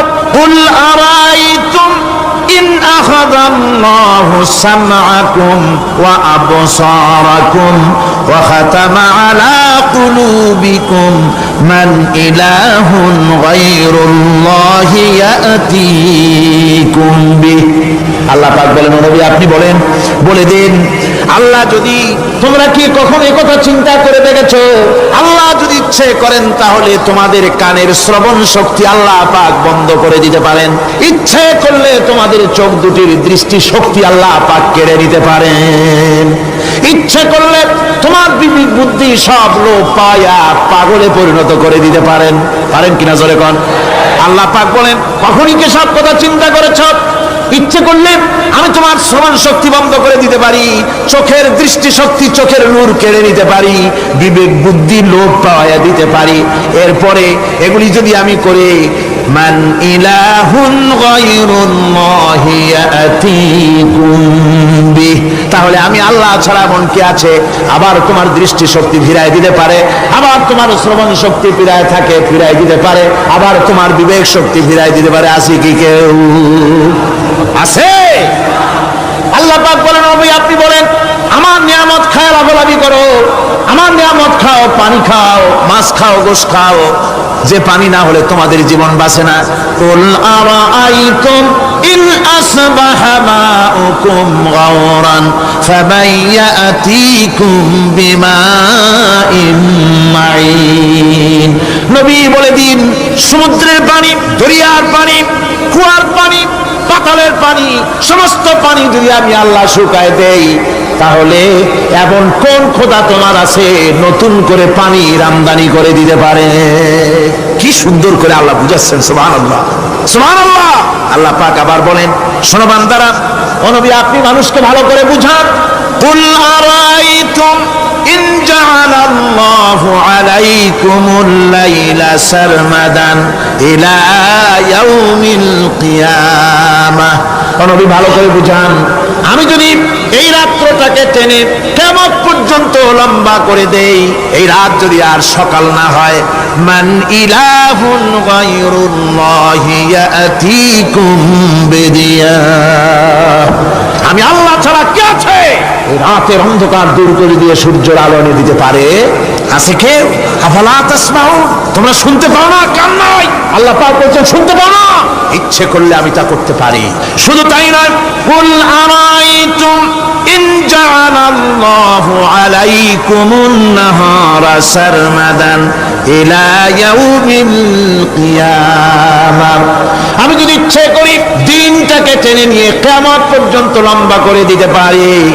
মান ইলাহুন গায়রুল্লাহি ইয়াতিকুম বিলাইলিন তাসকুনুনা ফীহি আফালা তুবসিরুন, তাহলে আমি আল্লাহ ছাড়া কোন শক্তি এমন আছে যে দিনের এই আলোর ঝলকানি দূর করে দিয়ে রাতের পর্দা এনে তোমার জন্য শান্তির ঘুম এনে দিতে পারে, শান্তিপূর্ণ পরিবেশ সৃষ্টি করে দিতে পারে? কে আছে আমি আল্লাহ ছাড়া? তোমরা কি দেখতে পাও না? শুনতে পাও না, কান নাই, চোখ নাই। আল্লাহ পাক এভাবে করে মানুষকে সুন্দর করে করে শিরক থেকে বাঁচার জন্য বলছেন সমস্ত ক্ষমতা হচ্ছে আমি আল্লাহর। সমস্ত ক্ষমতা কার? আল্লাহ পাক বলেন এই শিরক যদি ছেড়ে না দাও, আমি ছাড়া অন্য কারো কাছে যদি সন্তান কামনা করো, স্বাস্থ্য কামনা করো, ঋণ মুক্তির কামনা করো, জেনে রাখো কুল তামাত্তাউ ফাইন্না মাসীরাকুম ইলান নার। আল্লাহ পাক বলেন ওদের বলে দেন ফুর্তি করো, খাও, জনমের মতো লুটে কুটে খাও, এরপরে জায়গা হবে জাহান্নাম। জায়গা হবে কোথায়? শিরক যারা করে তাদের জায়গা হবে জাহান্নাম। আল্লাহ বলে দিয়েছেন ইন্নাহু মান ইউশরিক বিল্লাহি ফাকাদ হারামাল্লাহু আলাইহিল জান্নাহ ওয়া মাওয়াহুন নার। যে ব্যক্তি শিরক করবে তার জন্য আল্লাহ পাক জান্নাতকে হারাম করে দিবেন। নাউজুবিল্লাহ। আল্লাহর জান্নাত হারাম, যারা শিরক করবে তাদের জন্য বেহেশত কি? হারাম। আমার বন্ধুগণ, বড় মারাত্মক কথা। খবরদার, এই শিরক থেকে আমাদেরকে বাঁচতে হবে। আল্লাহ সব গুনাহ মাফ করবেন। শিরকের গুনাহ আল্লাহ পাক বলছেন ইন্নাল্লাহা লা ইয়াগফিরু আন ইউশরাকা বিহি ওয়া ইয়াগফিরু মা দুনা যালিকা লিমান ইয়াশা। আল্লাহ রাব্বুল আলামিন শিরকের গুনাহ মাফ করবেন না, সমস্ত গুনাহ মাফ হয়ে যাবে। শিরকের গুনাহ রব্বুল আলামিন মাফ করে দিবেন না। ওয়া মান ইউশরিক বিল্লাহি ফাকাদ ইফতারা ইসমান আযীমা। যারা শিরক করলো তারা আল্লাহর সাথে মিথ্যা আরোপ করলো, জুলম করলো আল্লাহর উপরে। জোরে কর নাউযুবিল্লাহি মিন যালিক। ভাইরা আমার, সুতরাং আমাদেরকে ডাকতে হবে একমাত্র আল্লাহ পাককে। কাকে ডাকতে হবে? আল্লাহ পাককে ডাকতে হবে। তিনি আমাদের সমস্ত প্রয়োজন মিটিয়ে দিবেন। এ বিশ্বাস আছে তো? এ বিশ্বাস হয়েছে? আল্লাহ পাক বলছেন ওয়ালা তাদউ মিন দুনিল্লাহি মা লা ইয়ানফাউকা ওয়া লা ইয়াদুররুকা ফাইন ফাআলতা ফাইন্নাকা ইযাম মিনাজ জালিমিন। আল্লাহকে ছেড়ে এমন শক্তিকে কেন ডাকো যে শক্তি তোমার কোনো ফায়দা করতে পারবে না, কোনো ক্ষতিও করতে পারবে না, এমনকি ওরা নিজেদেরও কোনো উপকার করতে পারে না। আল্লাহ পাক আরো বলেন ওয়াইয়ামসাসকাল্লাহু বিদুররিন ফালা কাশিফা লাহু ইল্লা হুয়া। আল্লাহ পাক যদি কোনো বিপদ দেন, ওই বিপদ থেকে তোমাকে কেউ ফিরাইয়া দিতে পারে না। ওয়াইয়ুরিদিকা বিখাইরিন ফালা রাদ্দা লিফাদলি। আল্লাহ পাক যদি তোমার কোনো অনুগ্রহ করতে চান, তোমাকে যদি কোনো সাহায্য করতে চান, সেই সাহায্যের মুখেও তোমাকে কেউ প্রতিরোধ করে তুলতে পারে না, আল্লাহ সাহায্য ফিরাই দিতে পারে না। সুতরাং সবকিছুর মালিক হচ্ছেন আল্লাহ। চাইতে হবে আল্লাহর কাছে। বলুন তো জোরে সোরে, হায়াতের মালিক কে? সমস্ত মুসলমানদেরকে চিল্লায় বলতে হবে। দাঁড়ানো মানুষ, বসা মানুষ, সব মুসলমান একযোগে শরীরের সমস্ত শক্তি দিয়ে বলুন হায়াতের মালিক কে? মওতের মালিক কে? হাসাবার মালিক কে? কাঁদাবার মালিক কে? খেতে দেওয়ার মালিক কে? মৃত্যু দেওয়ার মালিক কে? সব কিছুর মালিক কে? আল্লাহ সুবহানাহু ওয়া তাআলা। তিনি হচ্ছেন একমাত্র আমাদের প্রভু। ওই আল্লাহ রাব্বুল আলামিন বলেন ওয়া'বুদুহু ওয়াশকুরু লাহু ইলাইহি তুরজাউন। ওই আল্লাহর ইবাদত করো, তার শুকর আদায় করো, তার দিকেই আমাদের সকলকেই ফিরে যেতে হবে। আমরা বিপদে পড়ি, মুসিবতে পড়ি, যে অবস্থায় থাকি আল্লাহ আমাদেরকে বাঁচান, রক্ষা করেন, এই বিশ্বাস আমাদের মনের মধ্যে সবসময় থাকতে হবে। আমরা ঝড়ের মধ্যে পড়ি, বৃষ্টির মধ্যে পড়ি, বিপদে পড়ি, যেখানেই থাকি, যত কষ্ট করি, সব জায়গায় আল্লাহ আমাদের হেফাজত করেন। কে করেন? হেফাজত। সুতরাং কোনো মাজারে নয়, কোনো কবরে নয়। আপনারা এর থেকে, এই সমস্ত শিরক এবং বিদআত থেকে আপনাদেরকে বাঁচতে হবে। আকাশ থেকে, জমিন থেকে খাদ্য, রিজিক, ভালো সবকিছু আল্লাহ পাক আমাদেরকে দেন। আইলাহুম্মা আল্লাহ। এই সমস্ত কাজে আল্লাহর কোনো শরীক নাই। আছে নাকি কোনো শরীক? যদি থাকে কুল হাতু বুরহানাকুম ইন কুনতুম সাদিকিন। যদি তোমাদের কোনো দলিল থাকে, যদি সত্যবাদী হও তোমাদের দাবিতে, তাহলে সেই দলিল তোমরা নিয়ে আসতে পারো। আমাদেরকে পরিষ্কারভাবে সবকিছু চাইতে হবে আল্লাহর কাছে। এই ঈমান আজকে পোক্তা হলো তো? জোরে বলেন, পোক্তা হলো? আমরা মোনাজাত করবো। এখন কি করব? মোনাজাত হবে। দাঁড়ানো ভাইরা বসেন, এক মুহূর্তের ভিতরে দাঁড়ানো ভাইরা বসে বলুন আল্লাহর কাছে এখন আমরা চাইবো। আজকে জুমার রাত, আজকে কিসের রাত? যে আল্লাহর এত শক্তির কথা বললাম, সেই আল্লাহর কাছে চাইবো, ভিক্ষা করবো। আজকে আল্লাহর কাছে চাইবো। আল্লাহর কাছে চাওয়া থেকে যারা মাহরুম হয় তাদের অবস্থা যে কত করুণ। আল্লাহর কাছে যদি হাত পাতার মতো হিম্মত না হয়, মুআযাতের কথা শুনে যারা হাঁটে, আমার দুঃখ হয় তাদের জন্য, করুণা হয় তাদের জন্য। আল্লাহ পাকের কাছে হাত তুলতে হবে, আল্লাহর কাছে হাত তুলতে হবে। কার কাছে হাত তুলতে হবে? আল্লাহর কাছে। এখন মোনাজাত হবে, দাঁড়ানো ভালো বসেন, কোন মুসলমান দাঁড়ানো থাকবেন না। সাহায্য আমরা প্রাণ ভরে চাইবো আল্লাহর কাছে। কার কাছে? একটি হাদিস আপনাদেরকে শোনাতে হয়।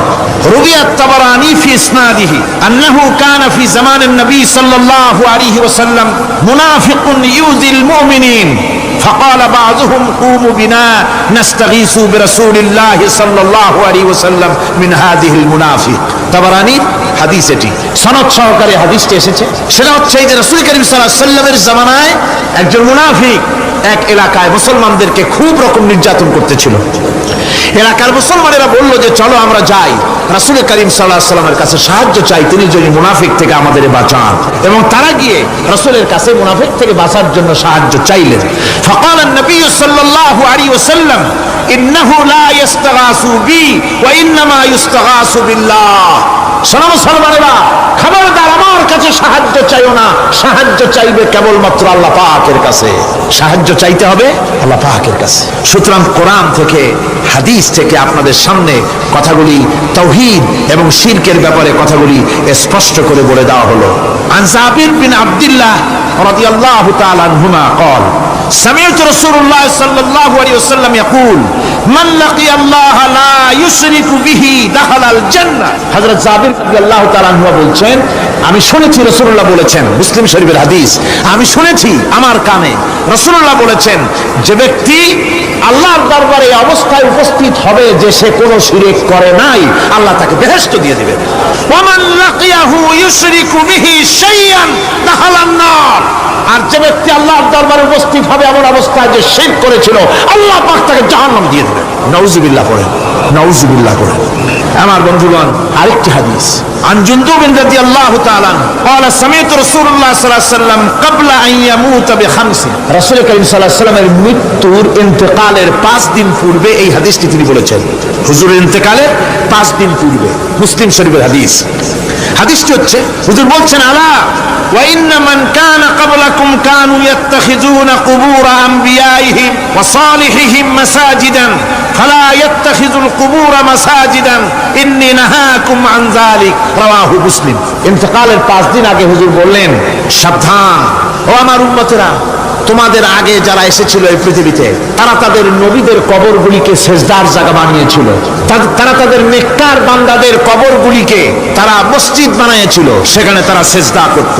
খবরদার, কোন কবরস্থানকে তোমরা সেজদার জায়গা বানিও না। ইন্নী আনহাকুম আন যালিক, আমি কঠোরভাবে তোমাদেরকে নিষেধ করছি, খবরদার কবরগুলিকে সেজদার জায়গা বানিও না। রাসূলুল্লাহ আরো বলেছেন, কবর জিয়ারত করতে যে সমস্ত মহিলারা যায়, আমাদের দেশে পুরুষও যায়, মেয়ে লোকও যায়। وعن ابن عباس رضي الله تعالى عنهما لعن رسول الله صلى الله عليه وسلم زائرة القبور والمتخذين عليها المساجد والسروج।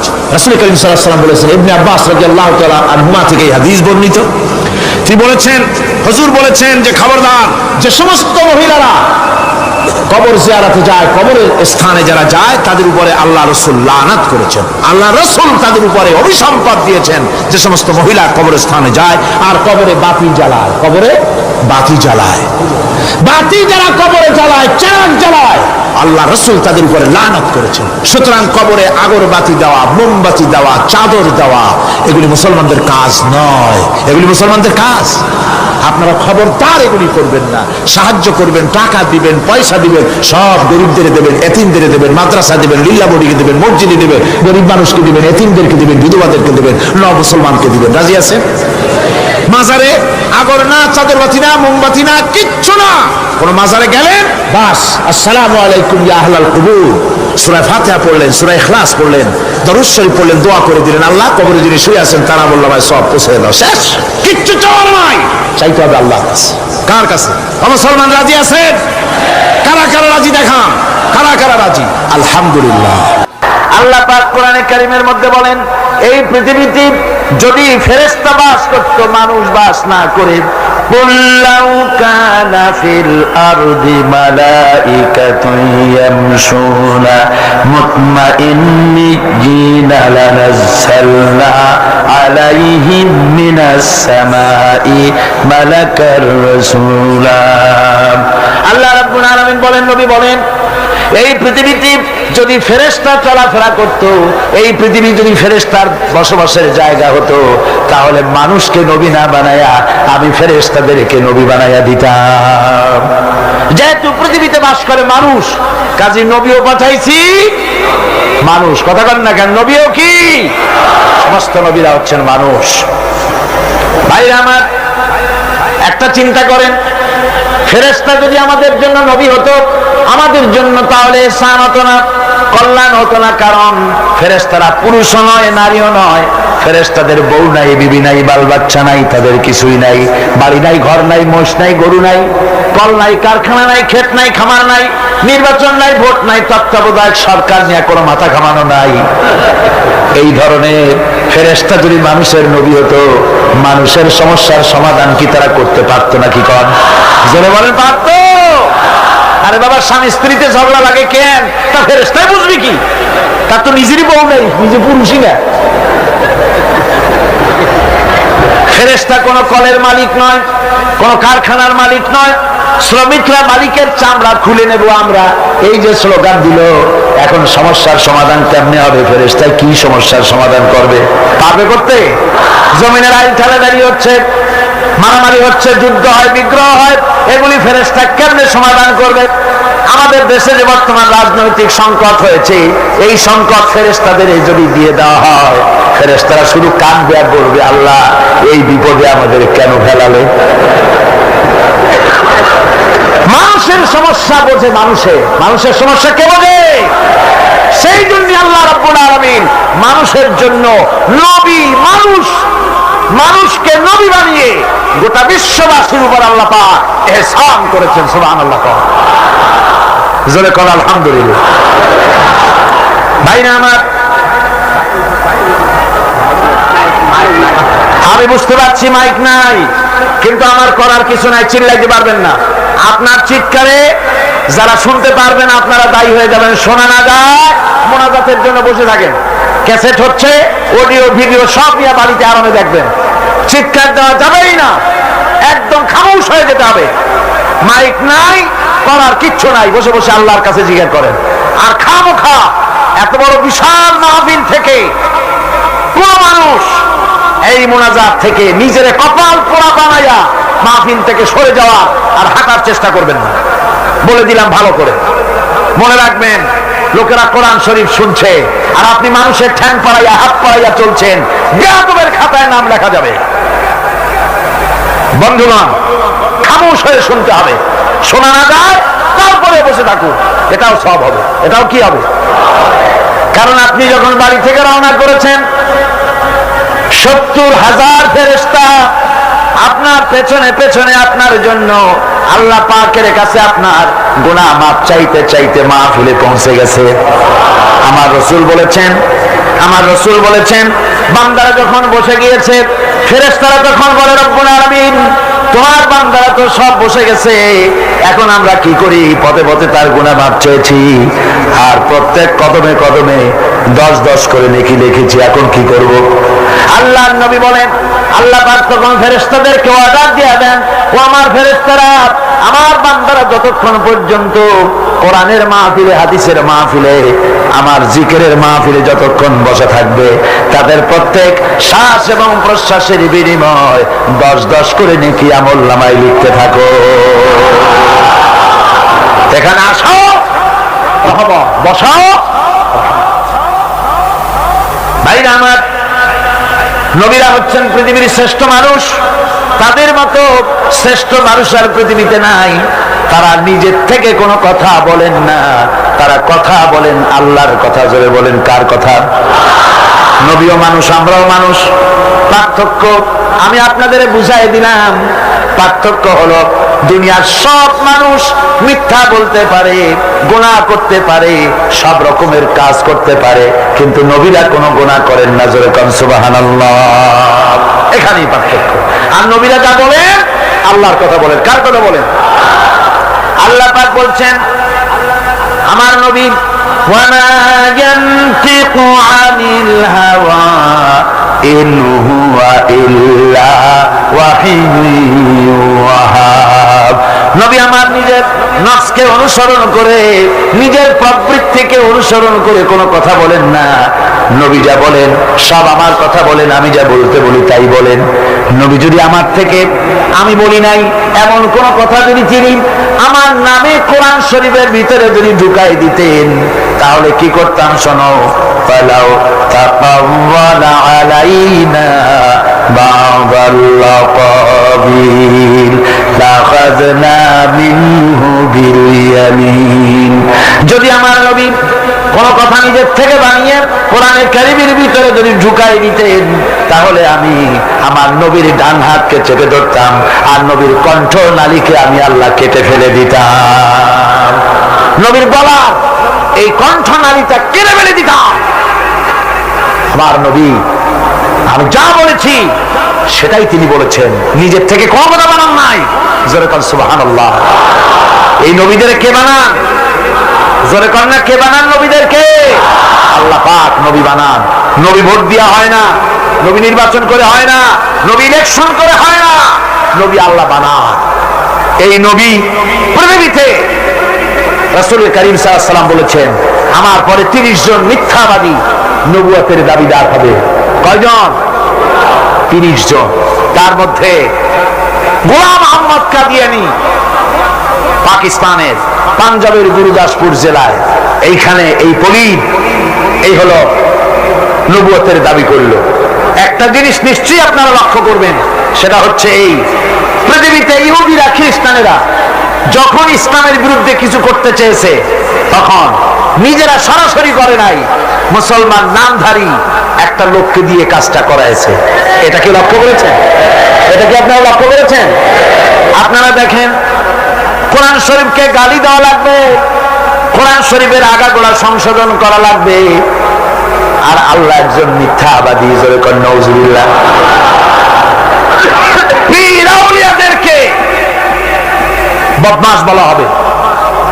পীরেরা বদমাশ, লুচ্ছা, চোট্টা, চোর, এই ধরনের গালি দিয়েছেন ওই মেয়ে লোকটা। আমার মুরব্বী, আমার বড় ভাই মাওলানা আজাদ সাহেব আপনাদের সামনে বলেছেন, মাওলানা সিদ্দিক আজাদ, আল্লাহ তাকে হায়াত দারাজ করুন, সবাই বলেন আমিন। আমি তাকে বলি চট্টগ্রামের ওল্ড লায়ন, বৃদ্ধ সিংহ।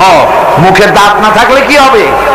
হাড্ডি গুড্ডি চাবাইয়া শেষ করে ভালাইতে পারে। আলহামদুলিল্লাহ, আল্লাহ তারা আরো জামান বানাক। আমি ওই মেয়ে লোকটির নাম আমি নেই না, যেহেতু ওর নাম নিলে শয়তানের লজ্জায় বমি করে। এই পৃথিবীর নিকৃষ্ট পতিতা, নষ্টা, বাস্তা, খোদাদ্রোহী, দেশদ্রোহী আল্লাহর ওলিদেরকে বলল লুচ্ছা, লম্পট। অথচ এই ভূখণ্ডে ইসলাম এসেছে আল্লাহর ওলিদের মাধ্যমে। এদেশের মানুষের মাথায় যদি টুপি এসে থাকে, ওলিদের ওসিলায় এসেছে। এদেশে লক্ষ লক্ষ মাদ্রাসা মসজিদ তৈরি করেছেন আল্লাহর ওলিরা করেছেন। ঠিক কি রাখ?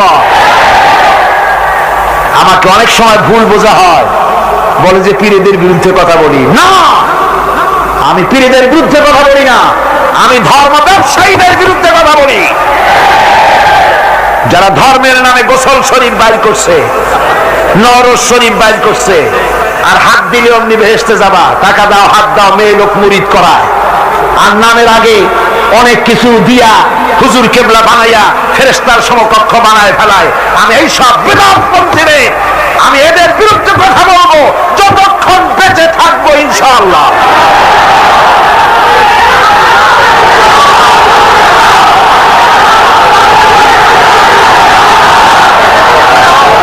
ভাইরা আমার, আল্লাহর ওলি, আল্লাহর ওলিরা এদেশে মাদ্রাসা করেছেন, মসজিদ করেছেন।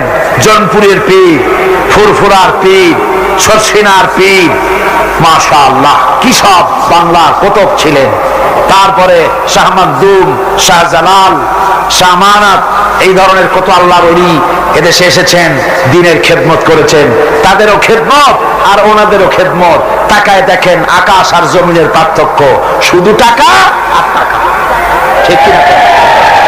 টাকা নেওয়ার সময় প্রশ্ন পর্যন্ত করে না, আমাকে যে বাড়িতে খাওয়াইতে রাখছো বিরাট বড় লোকের বাড়ি, এই লোকটা সুদি কারবার করে কিনা, এ বাড়ি আমি খাবো না। গরিবের বাড়ি দাওয়াত করে পাওয়া যাবে না, কথা ঠিক কিনা? সব টেক্সটাইল মিলের মালিকের বাড়িতে 4-5টা 10টা গাড়ি আছে, সুদখোর মদখোর জিনাকারের বাড়িতে উঠে আল্লাহ বলি হওয়া যায় না। সুতরাং এদের বিরুদ্ধে কথা বলতেই হবে, যেহেতু তারা লুটেরা, তারা ধর্মের নামে ডাকাত। ভাইরা আমার, সত্যিকারের আল্লাহর ওলিরা, তাদের বিরুদ্ধে ওই মেয়ে লোকটির কথা বলল। এই কথা খ্রিস্টান আর ইহুদিরা এই কথা বলাইলো কারে দিয়া? মুসলমান নামধারী একটা মেয়ে লোককে দিয়া, ঠিক কিনা? হযরত আয়েশাকে গালি দিতে হবে, হযরত আয়েশাকে গালি দিতে হবে, মা আয়েশা সিদ্দিকা রাদিয়াল্লাহু তাআলা আনহাকে গালি দিতে হবে, রাসূলকে গালি দিতে হবে। সেজন্য বেছে নিল সালমান রুশদি নামধারী একজন মুসলমানকে। খ্রিস্টানেরা গালি দেয় নাই, ইহুদিরা দেয় নাই, মুসলমান নামধারী একটারে বেছে নিয়েছে, ঠিক কিনা?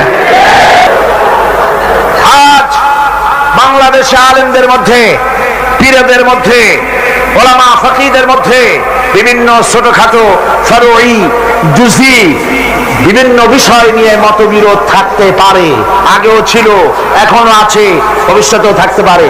কিন্তু গোলাম মোহাম্মদ কাদিয়ানী আর তার অনুসারীরা যে কাফের, এতে কি কোনো সন্দেহ আছে? দুনিয়ার কোন আলেম কি দ্বিমত পোষণ করে? কোন মুফাসসির মুহাদ্দিস কেউ কে দ্বিমত পোষণ করে? করে না। সুতরাং বাংলাদেশের 12 কোটি তাওহীদি জনতার প্রাণের দাবি গোলাম মোহাম্মদ কাদিয়ানী আর তার অনুসারীদেরকে নন মুসলিম মাইনরিটি কাফের বলে ঘোষণা দাও, এ দাবি ছিল সরকারের কাছে। সরকার দাবি পূরণ করে নাই, করেছে? যারা বলেন করেছে। আলেমেরা প্রান্ত করতেছে, মিছিল করছে, সমাবেশ করছে, বিক্ষোভ করছে, তারপরে কাদিয়ানীদেরকে সরকার কি করছে না? অমুসলিম বলে ঘোষণা করতেছে না। আমার মুসলমান ভাইয়েরা, আল্লাহ রাব্বুল আলামিন এই পৃথিবীর বুকে নবীদেরকে পাঠিয়েছেন কেন? আল্লাহ রাব্বুল আলামিন বলেন, ওয়া আলাল্লাহি কাসদুস সাবিলি ওয়া মিনহা জাইরুন ওয়ালাউ শাআ লাহাদাকুম আজমাইন। আল্লাহ পাক বলেন, সোজা রাস্তা বলে দেওয়ার দায়িত্ব আমি আল্লাহ। যেখানে রয়েছে অসংখ্য বাঁকা পথ, সেখানে সোজা রাস্তা বলে দেওয়ার দায়িত্ব আমার। এই পৃথিবীতে অসংখ্য বাঁকা পথ আছে, সোজা পথ বলে দেবে আল্লাহ। বলেন আমি সোজা পথ বলে দেব। সেই সোজা পথের নাম হলো ইসলাম। বলেন সোজা পথের নাম কি? সবাই বলেন সোজা পথের নাম কি? সোজা পথ হলো ইসলাম। আর যত পথ আছে সব বাঁকা। ধর্মনিরপেক্ষতাবাদের পথ বাঁকা, সমাজতন্ত্রের পথ বাঁকা, পুঁজিবাদের পথ বাঁকা, জাতীয়তাবাদের পথ বাঁকা। সোজা রাস্তার নাম হলো ইসলাম। সোজা রাস্তার নাম কি? এই ইসলামের রাস্তাকে দেখাবার জন্য আল্লাহ রাব্বুল আলামিন অসংখ্য পয়গম্বর দুনিয়ায় পাঠিয়েছেন, আর নবীদেরকে নিজের পক্ষ থেকে হেদায়েত দিয়েছেন। নবীরা নিজের থেকে কোনো কথা বলেন নাই, নবীদেরকে আল্লাহ পাক বানিয়েছেন। যে নবীর কথা আমি আজকে বলতে চাই আপনাদের সামনে, আমার আলোচনার মূল 4টা পয়েন্ট ছেড়ে দিয়ে নবুয়তের পয়েন্টকে নিয়ে এসেছি। যে কারণে সেটা হলো নবী মুহাম্মদ রাসূলুল্লাহ সাল্লাল্লাহু আলাইহি সাল্লামের কথা আজকে বলবো প্রাণ ভরে ইনশাআল্লাহ। আমার হুজুরের কথা বলবো আজকে। আজকে রাত হলো সেই রাত, যে রাতে এই ধুলির ধরা থেকে আল্লাহ পাক তার হাবিবকে আরশে আজিমে নিয়ে গিয়েছিলেন। সুবহানাল্লাহ। একটু মহব্বতের সাথে হুজুরের উপরে দুরূদ পড়েন। সালাতুন ইয়া রাসূলুল্লাহ আলাইকুম, সালামুন ইয়া হাবিবাল্লাহ আলাইকুম। এই পৃথিবীর মানুষগুলিকে উদ্ধার করার জন্য আল্লাহ নবীদের পাঠিয়েছেন। মানুষ তো আল্লাহ বানাইছেন, এ মানুষের স্রষ্টাকে বলেন না কে? এই মানুষগুলো যেন পথ হারায় না যায় অন্ধকারের ভেতরে, তারা যেন দাঁত মুখ না ভাঙ্গি, কোন মুসিবতে যেন মানুষ না পড়ে, চলার জন্য আল্লাহ পাক নূর দিয়া দিলেন, আলো দিয়া দিলেন। আল্লাহ পাক বলেন قد جاءكم من الله نور وكتاب مبين। আমি আল্লাহর পক্ষ থেকে তোমাদের জন্য এসেছে আলো। এই নূর কি? হুজুর। এই নূর হচ্ছেন হুজুর মুহাম্মদ সাল্লাল্লাহু আলাইহি ওয়াসাল্লামকে আল্লাহ পাক নূর বলতেছেন। সুবহানাল্লাহ। হুজুর হলেন নূর। قد جاءكم من الله نور। আমি আল্লাহর পক্ষ থেকে তোমাদের জন্য নূর এসেছে। আর দিয়েছি একখানা কিতাব। কি দিলাম? কিতাব দিয়েছি। নূর দিলাম, এমন নূর, এমন নূর দিয়েছি। কোরআনে কারীমের মধ্যে আল্লাহ রাব্বুল আলামিন হুজুর কি সিরাজাম মুনীরা বললেন। প্রদীপ্ত উজ্জ্বল একটা প্রদীপের সঙ্গে তুলনা করলেন। সূর্যের সাথে নয়, চাঁদের সাথে নয়, তারার সাথে নয়, হুজুরকে তুলনা করলেন একটা প্রদীপের সাথে, চেরাগের সাথে। তার মানে হলো সূর্যের আলো যত বেশি হোক, সূর্য কিয়ামত পর্যন্ত যদি চেষ্টা চালায় নতুন আর একটা ছোট্ট সূর্যের জন্ম দিতে পারবে না। চাঁদ যত সুন্দর তার আলো হোক না কেন, কিয়ামত পর্যন্ত যদি চেষ্টা চালায় ছোট্ট আর একটা চাঁদের জন্ম দিতে পারবে না। কথা ঠিক কিনা কন? কিন্তু আপনি চিন্তা করেন, এই চট্টগ্রামের প্যারেড ময়দানের কাছে কারো বাড়িতে একটা মোমবাতিতে আলো জ্বলতেছে, সারা চিটাগংয়ে আর কোথাও আলো নাই।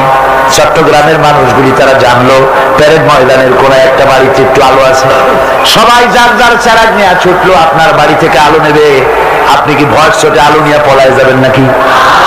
তারা সবাই মিলে যদি আপনার চেরাগ থেকে আলো নেয়, আলো কি কমে যাবে নাকি? আগুন কি কমে যাবে নাকি? সারা বাংলাদেশের মানুষ নদীতে যদি ওই একটা চেরাগ থেকে আলো নেয়, তাতে কি আলো কমবে নাকি? সারা পৃথিবীর মানুষ যদি নেয়, তাও কি কমবে নাকি? আল্লাহ রাব্বুল আলামিন বলেন, হাবিব আপনাকে আমি জ্ঞানের আলো বানায় দিলাম পৃথিবীর ভিতরে, কিয়ামত পর্যন্ত এই আলো বিকিরণ হবে, এই আলোতে কম পড়বে না। করে বলেন সুবহানাল্লাহ। জ্ঞানের আলো, কিসের আলো? ওহীর জ্ঞান। সেই জ্ঞান কোন জ্ঞান? ওহীর জ্ঞান। আল্লাহ পাক নবীকে নূর বানালেন, নূর বানিয়ে পাঠিয়ে দিলেন তাকে। এই দুনিয়ার বুকে নবীদেরকে জ্ঞান দিয়েছেন আল্লাহ সুবহানাহু ওয়া তাআলা। জ্ঞান দিলেন কে? আল্লাহ পাক। সাধারণ নেতা আর নবীরাও নেতা। পার্থক্য হলো সাধারণ নেতারা তারা কথা বলে নিজস্ব মন মস্তিষ্ক দিয়ে, আর নবীরা কথা বলেন আল্লাহর কথা। নবীরা কার কথা বলেন? আল্লাহ পাকের কথা বলেন। আর সাধারণ যত নেতা আছে এ সবাই কথা বলে যাদের নিজস্ব মন মস্তিষ্ক প্রসূত কথা। যার জন্য দেখুন হযরত ইব্রাহিম আলাইহিস সালাম তার আব্বাকে ডেকে বললেন, ইয়া আবাতি ইন্নী ক্বাদ জাআনি মিনাল ইলমি মা লাম ইয়াতিকা ফাত্তাবি'নি আহদিকা সিরাতান সাবিয়্যা। হে আমার পিতা, হে আমার আব্বাজান, আমার কাছে এমন ইলম আছে, আমার কাছে এমন এক ইলম এসেছে যে ইলম আপনার কাছে নাই। সুতরাং আপনি আমার অনুসরণ করেন, সোজা রাস্তা আমি আপনাকে দেখাইয়া দেব। আমার কাছে যে জ্ঞান আসছে সেই জ্ঞানটা কার? সেই জ্ঞানটা কার? আল্লাহ পাকের। লূত আলাইহিস সালামকে আল্লাহ পাক বলেছেন, আমি তাকে আমার পক্ষ থেকে ইলম দিয়েছি, হিকমত দিয়েছি। এভাবে প্রত্যেক নবীর কাছে ইলম আর হিকমত গিয়েছে কার কাছ থেকে? আল্লাহ পাকের কাছ থেকে। আল্লাহ পাকই হচ্ছেন সমস্ত নবীদেরকে জ্ঞান দান করেছেন, আর নবীকে বানিয়েছেন বিশ্ব নবী। আমাদের নবী যিনি মুহাম্মদ সাল্লাল্লাহু আলাইহি ওয়াসাল্লাম, তিনি কি নবী? আল্লাহ পাক কোরআনে কারীমের মধ্যে বলেছেন, কুল ইয়া আইয়ুহান নাসু ইন্নী রাসূলুল্লাহি ইলাইকুম জামিআ। আল্লাহ রাব্বুল আলামিন বলেন, হে নবী আপনি বলে দেন এই পৃথিবীর সমস্ত মানুষের জন্য, তোমাদের সকলের জন্য আল্লাহ আমাকে রাসূল বানিয়ে পাঠিয়েছেন। আমি তোমাদের সকলের জন্য রাসূল, সবার জন্য। এই পৃথিবীতে আকাশে জমিনে আল্লাহ যা বানাইছেন সব কিছুর উপরে আমি রাসূল। আর বিশ্ব নেতা, বিশ্ব নবী হওয়ার জন্য যা কোয়ালিটি থাকা দরকার সব কোয়ালিটি আল্লাহ হুজুরকে দিয়েছিলেন। দেন নাই? জোরে বলেন দেন নাই? আচ্ছা আপনারা বলেন তো, হুজুর কোন মাদ্রাসা থেকে টাইটেল পাস করছিলেন? হুজুর কি ফাজিল পাস করছিলেন? আলেম, দাখিল, মেট্রিক পাস করছে, এমএ বিএ কিছু পাস করেন। হুজুর তো লেখাপড়াই জানতেন, হুজুর লিখতেও জানেন না, পড়তেও জানেন না, এমনকি নিজের নাম সই করতেও পারতেন না। তাই বলে হুজুর কি মূর্খ ছিলেন? নাউযুবিল্লাহি মিন যালিক। রাসূলকে যদি কেউ মূর্খ মনে করে, তার মতো মূর্খ আকাশের নিচে জমিনের উপর আর একটা হতে। এবার শুনুন নবীজি নিজে কি বলেন। আল্লাহর নবী বলেন, ইন্নামা বুইসতু মুআল্লিমান। নবীজি বলেন, শুনে রাখো, আমি পৃথিবীতে প্রেরিত হয়েছি একমাত্র শিক্ষক হিসাবে। যারা বলেন সুবহানাল্লাহ। পৃথিবীর সমস্ত মানুষের শিক্ষক হয়ে পৃথিবীতে আমি আসছি, সমস্ত মানুষের শিক্ষক। আল্লাহ রাব্বুল আলামিন এই পৃথিবীতে কোন মানুষের কাছে তাকে পড়ান নাই। তার কারণ হলো মানুষ তার নিজস্ব জ্ঞান দিয়ে তাকে জ্ঞান দান করবে। সেই জ্ঞান দিয়ে রাসূল কি করবেন? তিনি বিশ্ব নেতৃত্ব কেমনে দেবেন? এই জন্য অফুরন্ত জ্ঞানের মালিক যিনি, অসীম জ্ঞানের মালিক যিনি, সে আল্লাহ রাব্বুল আলামিন তার হাবিবকে নিজের পক্ষ থেকে জ্ঞানী বানাইয়া দিলেন। যার কারণে আজ পর্যন্ত নবীজির কোন কথা এমনটি প্রমাণিত হয়নি যে নবীজির ওই কথাটা অবৈজ্ঞানিক, আজকের যুগে চলতে পারে না, এমন কথা কেউ বলতে পারে নাই। যার জন্য অবশ্য কিছু ছেলেপেলে, কিছু আধুনিক শিক্ষিত লোক আছে যারা বলে যে ওই 1400 বছরের পুরোনো কথাবার্তা আজকাল চলে না। বলে না এরকম? আমি বলেছি এই সব ছেলেগুলোকে দাওয়াত দিয়া চায়ের দোকানে এক কাপ চা, একটা সিঙ্গারা খাওয়াবে, তারপরে বলবেন বাবা এই পাইকারি কথাটা কইও না, খুচরা কথা কও। 1400 বছর আগে রসুলের কথা চলতে পারে না, কোনটা পারে না ইন্ডিকেট করো, স্পেসিফিক কথা বলো। রসুলের কোন কথাটা অচল সেটা বলো, বলতে পারবে না। তখন কিন্তু মুখ বন্ধ হয়ে যাবে, জবাব দিতে পারবে না, টেস্ট করে দেখে। তাহলে বলে কেন? বলে কোন সে কথা? বিশ্বকবি, কবি সম্রাট আল্লামা ইকবাল রাহমাতুল্লাহ আলাইহি বলেছেন। কেন এইসব কথা ওরা বলে? আল্লামা ইকবাল বলেছেন, উনহি কা মাহফিল সওয়ারতা হো, চরগ মেরি হ্যায় রাত উনকি, उन्हीं का महफिल संवारता हो, चरग मेरी है रात उनकी, उन्हीं का मतलब कह रहा हो, जुबान मेरी है बात उनकी। আমি অন্যের মাহফিল সাজাই, নিজের কোনো মাহফিল নাই। আমি অন্যের রাতে সেরাক জ্বালাই, আমার নিজের কোনো সেরাক টেরাক নাই। আমি অন্যের মতলব নিজের জিহ্বা দিয়ে বলি, আমার নিজস্ব কোনো সে নাই, কোনো বক্তব্য নাই। আজকে যারা এই কথাগুলি বলে যে ইসলাম মানুষকে 1400 বছর আগের ইসলাম, পুরানো ইসলাম কিছু দিতে পারে না, এই লোকগুলির জিহ্বার উপরে ভর করেছে পেন্টাগন, ভর করেছে পিকিং, ভর করেছে মস্কো, ভর করেছে শান্তি নিকেতন। কথা ঠিক কিনা কর? জোরে বলেন ঠিক কিনা? আল্লামা ইকবাল, আল্লাহ তাকে জান্নাতুল ফেরদাউস নসিব করুন। জোরে কোন আমিন।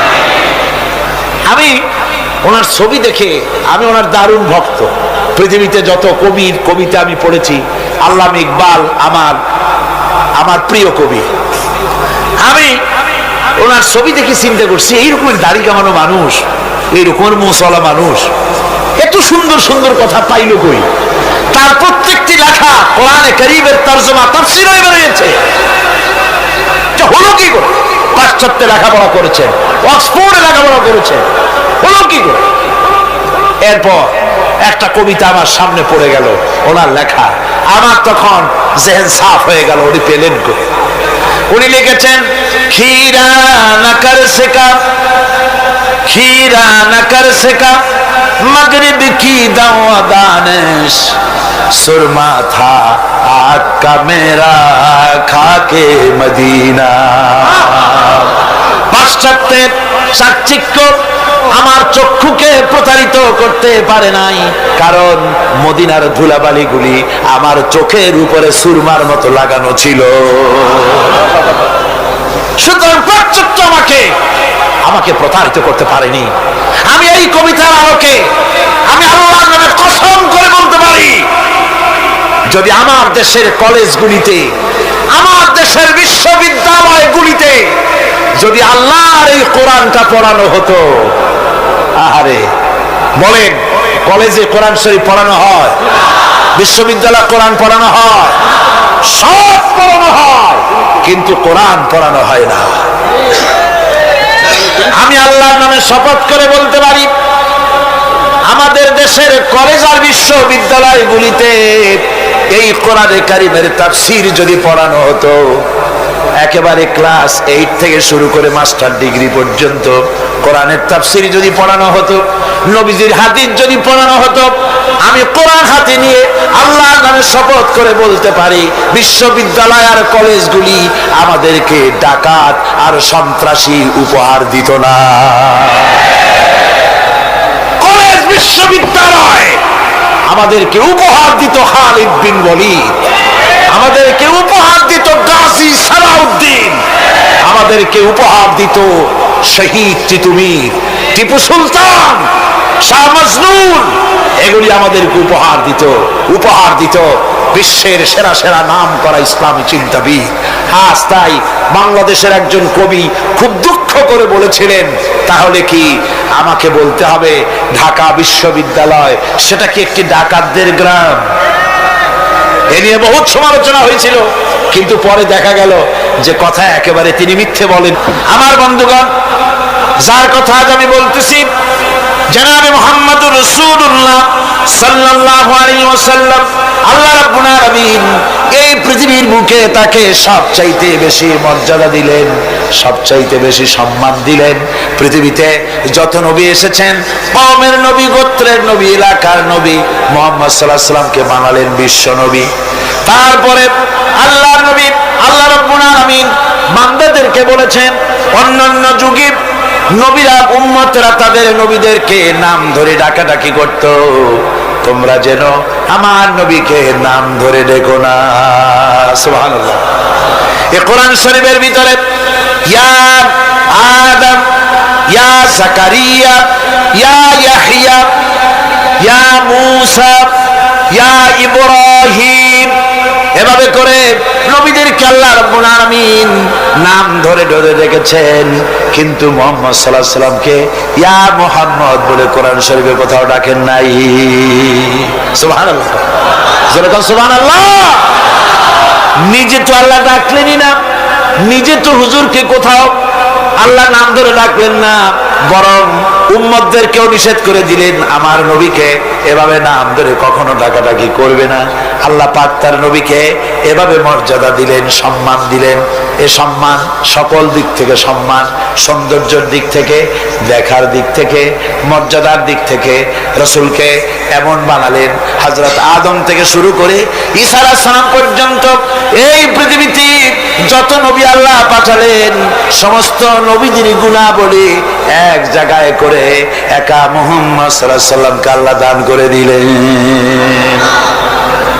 সৌন্দর্য দিলেন এত বেশি, হযরত আয়েশা সিদ্দিকা রাদিয়াল্লাহু তাআলা আনহা বলেছেন, যারা নাকি হযরত ইউসুফকে দেখে নিজেদের অজান্তে নিজেদের হাতের আঙ্গুলগুলো কেটে ফেলে দিয়েছিল, ওরা যদি মুহাম্মদ সাল্লাল্লাহু আলাইহি ওয়াসাল্লামকে দেখতে পেত, তাহলে নিজের হাত কাটতে কাটতে কখন যে নিজেদের কলিজা কেটে ফেলে দিত ওরা টের পেত না। হযরত ইউসুফকে দেখে কিছুমাত্র মহিলারা নিজেদের আঙ্গুল কাটায় দিয়েছিল, আর রাসূলকে দেখে সাহাবায়ে কেরাম তাদের কল্লা কাটায় দিয়েছিলেন। এই সম্মান, এই মর্যাদা দিয়ে আল্লাহ রাব্বুল আলামিন তাকে দুনিয়ায় পাঠাই দিলেন, দায়িত্ব দিয়ে দিলেন, জমিন হলো আমার। হুয়াল্লাযী আরসালা রাসূলাহু বিল হুদা ওয়া দীনিল হক লিইয়ুযহিরাহু আলাদ দীনি কুল্লিহি ওয়া কাফা বিল্লাহি শাহীদা। দায়িত্ব দেওয়া হলো, এই জমিন হলো আমার, আমার জমিনের উপরে আমার বিধানকে কায়েম করে দিবে, এটাই দিলাম দায়িত্ব। এই দায়িত্ব পালন করতে নবীজির মক্কি জিন্দিগিতে 13 বছর সময় লাগলো মানুষ তৈরি করতে। 13 বছর পূর্ণ হওয়ার পথে এমন সময় রব্বুল আলামিন ইচ্ছে করলেন নবীজিকে আপন দরবারে ডেকে নেবেন, কিছু খাস কথা বলার জন্য নিজের দরবারে ডেকে নেবেন, মেরাজ করাবেন, আরশে আজিমে ডেকে নেবেন। এই পৃথিবীর কোন পয়গম্বরের কিসমতে যা হয় নাই, আপনার আমার নবী মুহাম্মদ সাল্লাল্লাহু আলাইহি ওয়াসাল্লামকে আল্লাহ রাব্বুল আলামিন সেই মর্যাদা দিয়েছেন। জোরে কোন সুবহানাল্লাহ।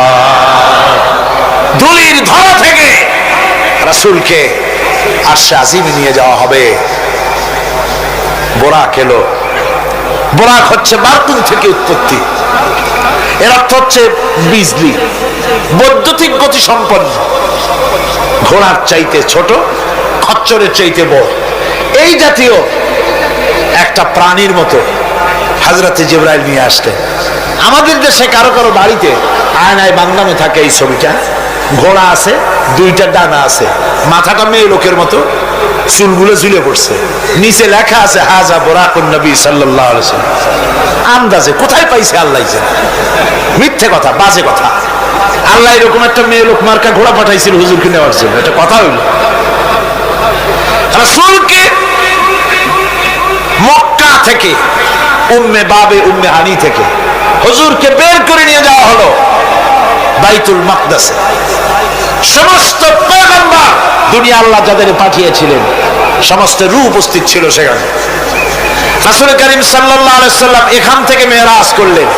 এতটুকু ছিল ইসরা। কোরআনে কারীম বলছে, আজকের কারি সাহেব যেখান থেকে তেলাওয়াত করেছিলেন, সুবহানাল্লাযী আসরা বিআবদিহি লাইলাম মিনাল মাসজিদিল হারামি ইলাল মাসজিদিল আকসা ইলা আখিরিল আয়া। কারো কারো মাথার মধ্যে যারা বিজ্ঞান পড়াশোনা করে বা আধুনিক চিন্তিত লোক, আধুনিক শিক্ষিত লোক, তাদের মধ্যে এই চিন্তাটা আসতে পারে যে ল অফ গ্র্যাভিটেশন পার হয়ে, মাধ্যাকর্ষণ শক্তি পার হয়ে একটা জড় পদার্থ, একটা জড় শরীর কি করে মাধ্যাকর্ষণ পাড়ি দিয়া উপরে চলে গেল, এটা হাউ ইজ ইট পসিবল, এটা কি করে সম্ভব? চিন্তাটা মাথার মধ্যে আসতে পারে। কিন্তু এখন আর ওইসব চিন্তা নিতে নাই। আমি হিউস্টনে দেখে এলাম আমেরিকার সেই মহাশূন্য গবেষণাগার, সেইখানে দেখলাম বিরাট রকেট, যে রকেটটা তারা পাঠাতে চেয়েছিল কিন্তু পাঠায় না, কি সব প্রবলেম হয়েছে সেই জন্য। সেই তৈরি করা রকেটটা দেখলাম, রকেটটার যে দরজাটা, সেই দরজাটারই ওজন হচ্ছে 20 টন দরজা। এমন টেকনোলজি দিয়ে দরজাটা তৈরি করা হয়েছে যে একটা লোকই দরজাটা এভাবে লাগাই দিতে পারে, আবার খুলেও দিতে পারে। 20 টন ওজন দরজা। আর পুরো রকেটটার ওজনটা কি হবে চিন্তা করেন। 3টা জিনিস থাকে, 2টা থাকে সিলিন্ডার, আর একটা থাকে যেটার ভিতরে মানুষ থাকে, সেই মানুষ বসার জন্য একটা, আর 2টো সিলিন্ডার থাকে। যখন এখান থেকে ছেড়ে দেওয়া হয় তখন দুই দিকে 2টা যে কোল বালিশের মতো থাকে, দেখছেন কিনা ছবিতে আপনারা, এই 2টো জ্বলে পড়ে গেল। যাওয়ার সময় এই 2টোতে যে ফোর্স লাগিয়ে দিল, এই ফোর্সে ল অফ গ্র্যাভিটেশন পার করে দিল। এরপর আর তার কোনো তেল লাগবে না, বিনা তেলে যত খুশি তত উপরে চলে যেতে পারবে।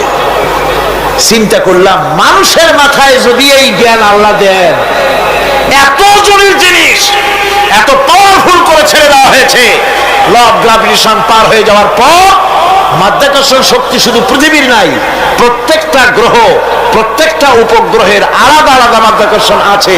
যদি তা না থাকতো, একটা থেকে আর একটা বিচ্ছিন্ন হয়ে পৃথিবীতে লণ্ডভণ্ড হয়ে যেত। প্রত্যেকটার আলাদা আলাদা মাধ্যাকর্ষণ শক্তি আছে। তো সেই জিনিসটা এভাবে চলে যায়। আল্লাহ রাব্বুল আলামিন তার হাবিবকে নেবেন, আপনার অত চিন্তা কেন, যেটা গেল কেমনে, এটা কি করে সম্ভব, আপনার মাথায় ঢুকবে না। আপনার আমার মাথায় ঢুকবে না। ঢুকবে না বলেই ঘটনার সূত্রপাত আল্লাহ কেমনে করছে সেদিকেই লক্ষ্য করেন। দুনিয়ার মানুষ, তুমি আমার কুদরত তোমার মাথায় ঢুকবে না। সেই জন্য ইসরার ঘটনা বলতে গিয়া রব্বুল আলামিন শুরুই করলেন সুবহানাল্লাযী আসরা বিআবদিহি। সুবহানাল্লাযী, সমস্ত দুর্বলতা অক্ষমতা থেকে মুক্ত সেই সত্তা যিনি তার বান্দাকে ইসরা করিয়েছেন, মেরাজ করিয়েছেন। সুবহানাল্লাহ। সমস্ত দুর্বলতা অক্ষমতা থেকে মুক্ত তিনি পার করে নিয়ে গিয়েছেন। তারপরে মুহূর্তের ভিতরে মহাশূন্য পাড়ি দিয়ে, সেই মহাশূন্য মানে কি? এইখান থেকে সূর্য কত দূরে জানেন না? 9,30,00,000 মাইল দূরে এখান থেকে সূর্য। সেই সূর্য, তারপরে রয়েছে গ্যালাক্সি, মিল্কি ওয়ে, গ্রহ নক্ষত্র, সে যে কত দূরে, যে সমস্ত তারকা, এমন বহু তারকা আছে যে তারকা সৃষ্টির পর তার আলো পৃথিবীর মাটি আজ পর্যন্ত স্পর্শ করে নাই, অথচ আলোর গতি প্রতি সেকেন্ডে কত মাইল? 1,86,000 মাইল। এই 1,86,000 মাইলের সেকেন্ড, এর মিনিট, এর ঘন্টা, এর দিন, এর সপ্তাহ, এর মাস, এর বছর, এটাকে বলা হয় লাইট ইয়ার, আলোকবর্ষ। সেই তারকা তৈরি হওয়ার পর কত সহস্র সহস্র লাইট ইয়ার চলে গেল, আজ পর্যন্ত সেই তারকার আলো পৃথিবীর মাটি স্পর্শ করতে পারে নাই। তাহলে সেই তারা কোথায়? আল্লাহ রাব্বুল আলামিন তার হাবিবকে চাঁদ, সূর্য, গ্রহ, নক্ষত্র, মহাশূন্য পাড়ি দিয়ে, তারপরে 7 আকাশ পাড়ি দিয়ে সিদরাতুল মুনতাহা পর্যন্ত নিয়ে গেলেন। জোরে কোন সুবহানাল্লাহ। এবার সিদরাতুল মুনতাহা পর্যন্ত যাওয়ার পথে যত ঘটনা ঘটল সেগুলো আপনারা ইতিহাস থেকে পড়ে নেবেন, ওগুলি বলার সময় আমার কাছে নাই। সিদরাতুল মুনতাহায় যাওয়ার পর হযরতে জিবরাইল বলেন, আর আমি যেতে পারবো না, এটা হলো বিপজ্জনক বর্ডার।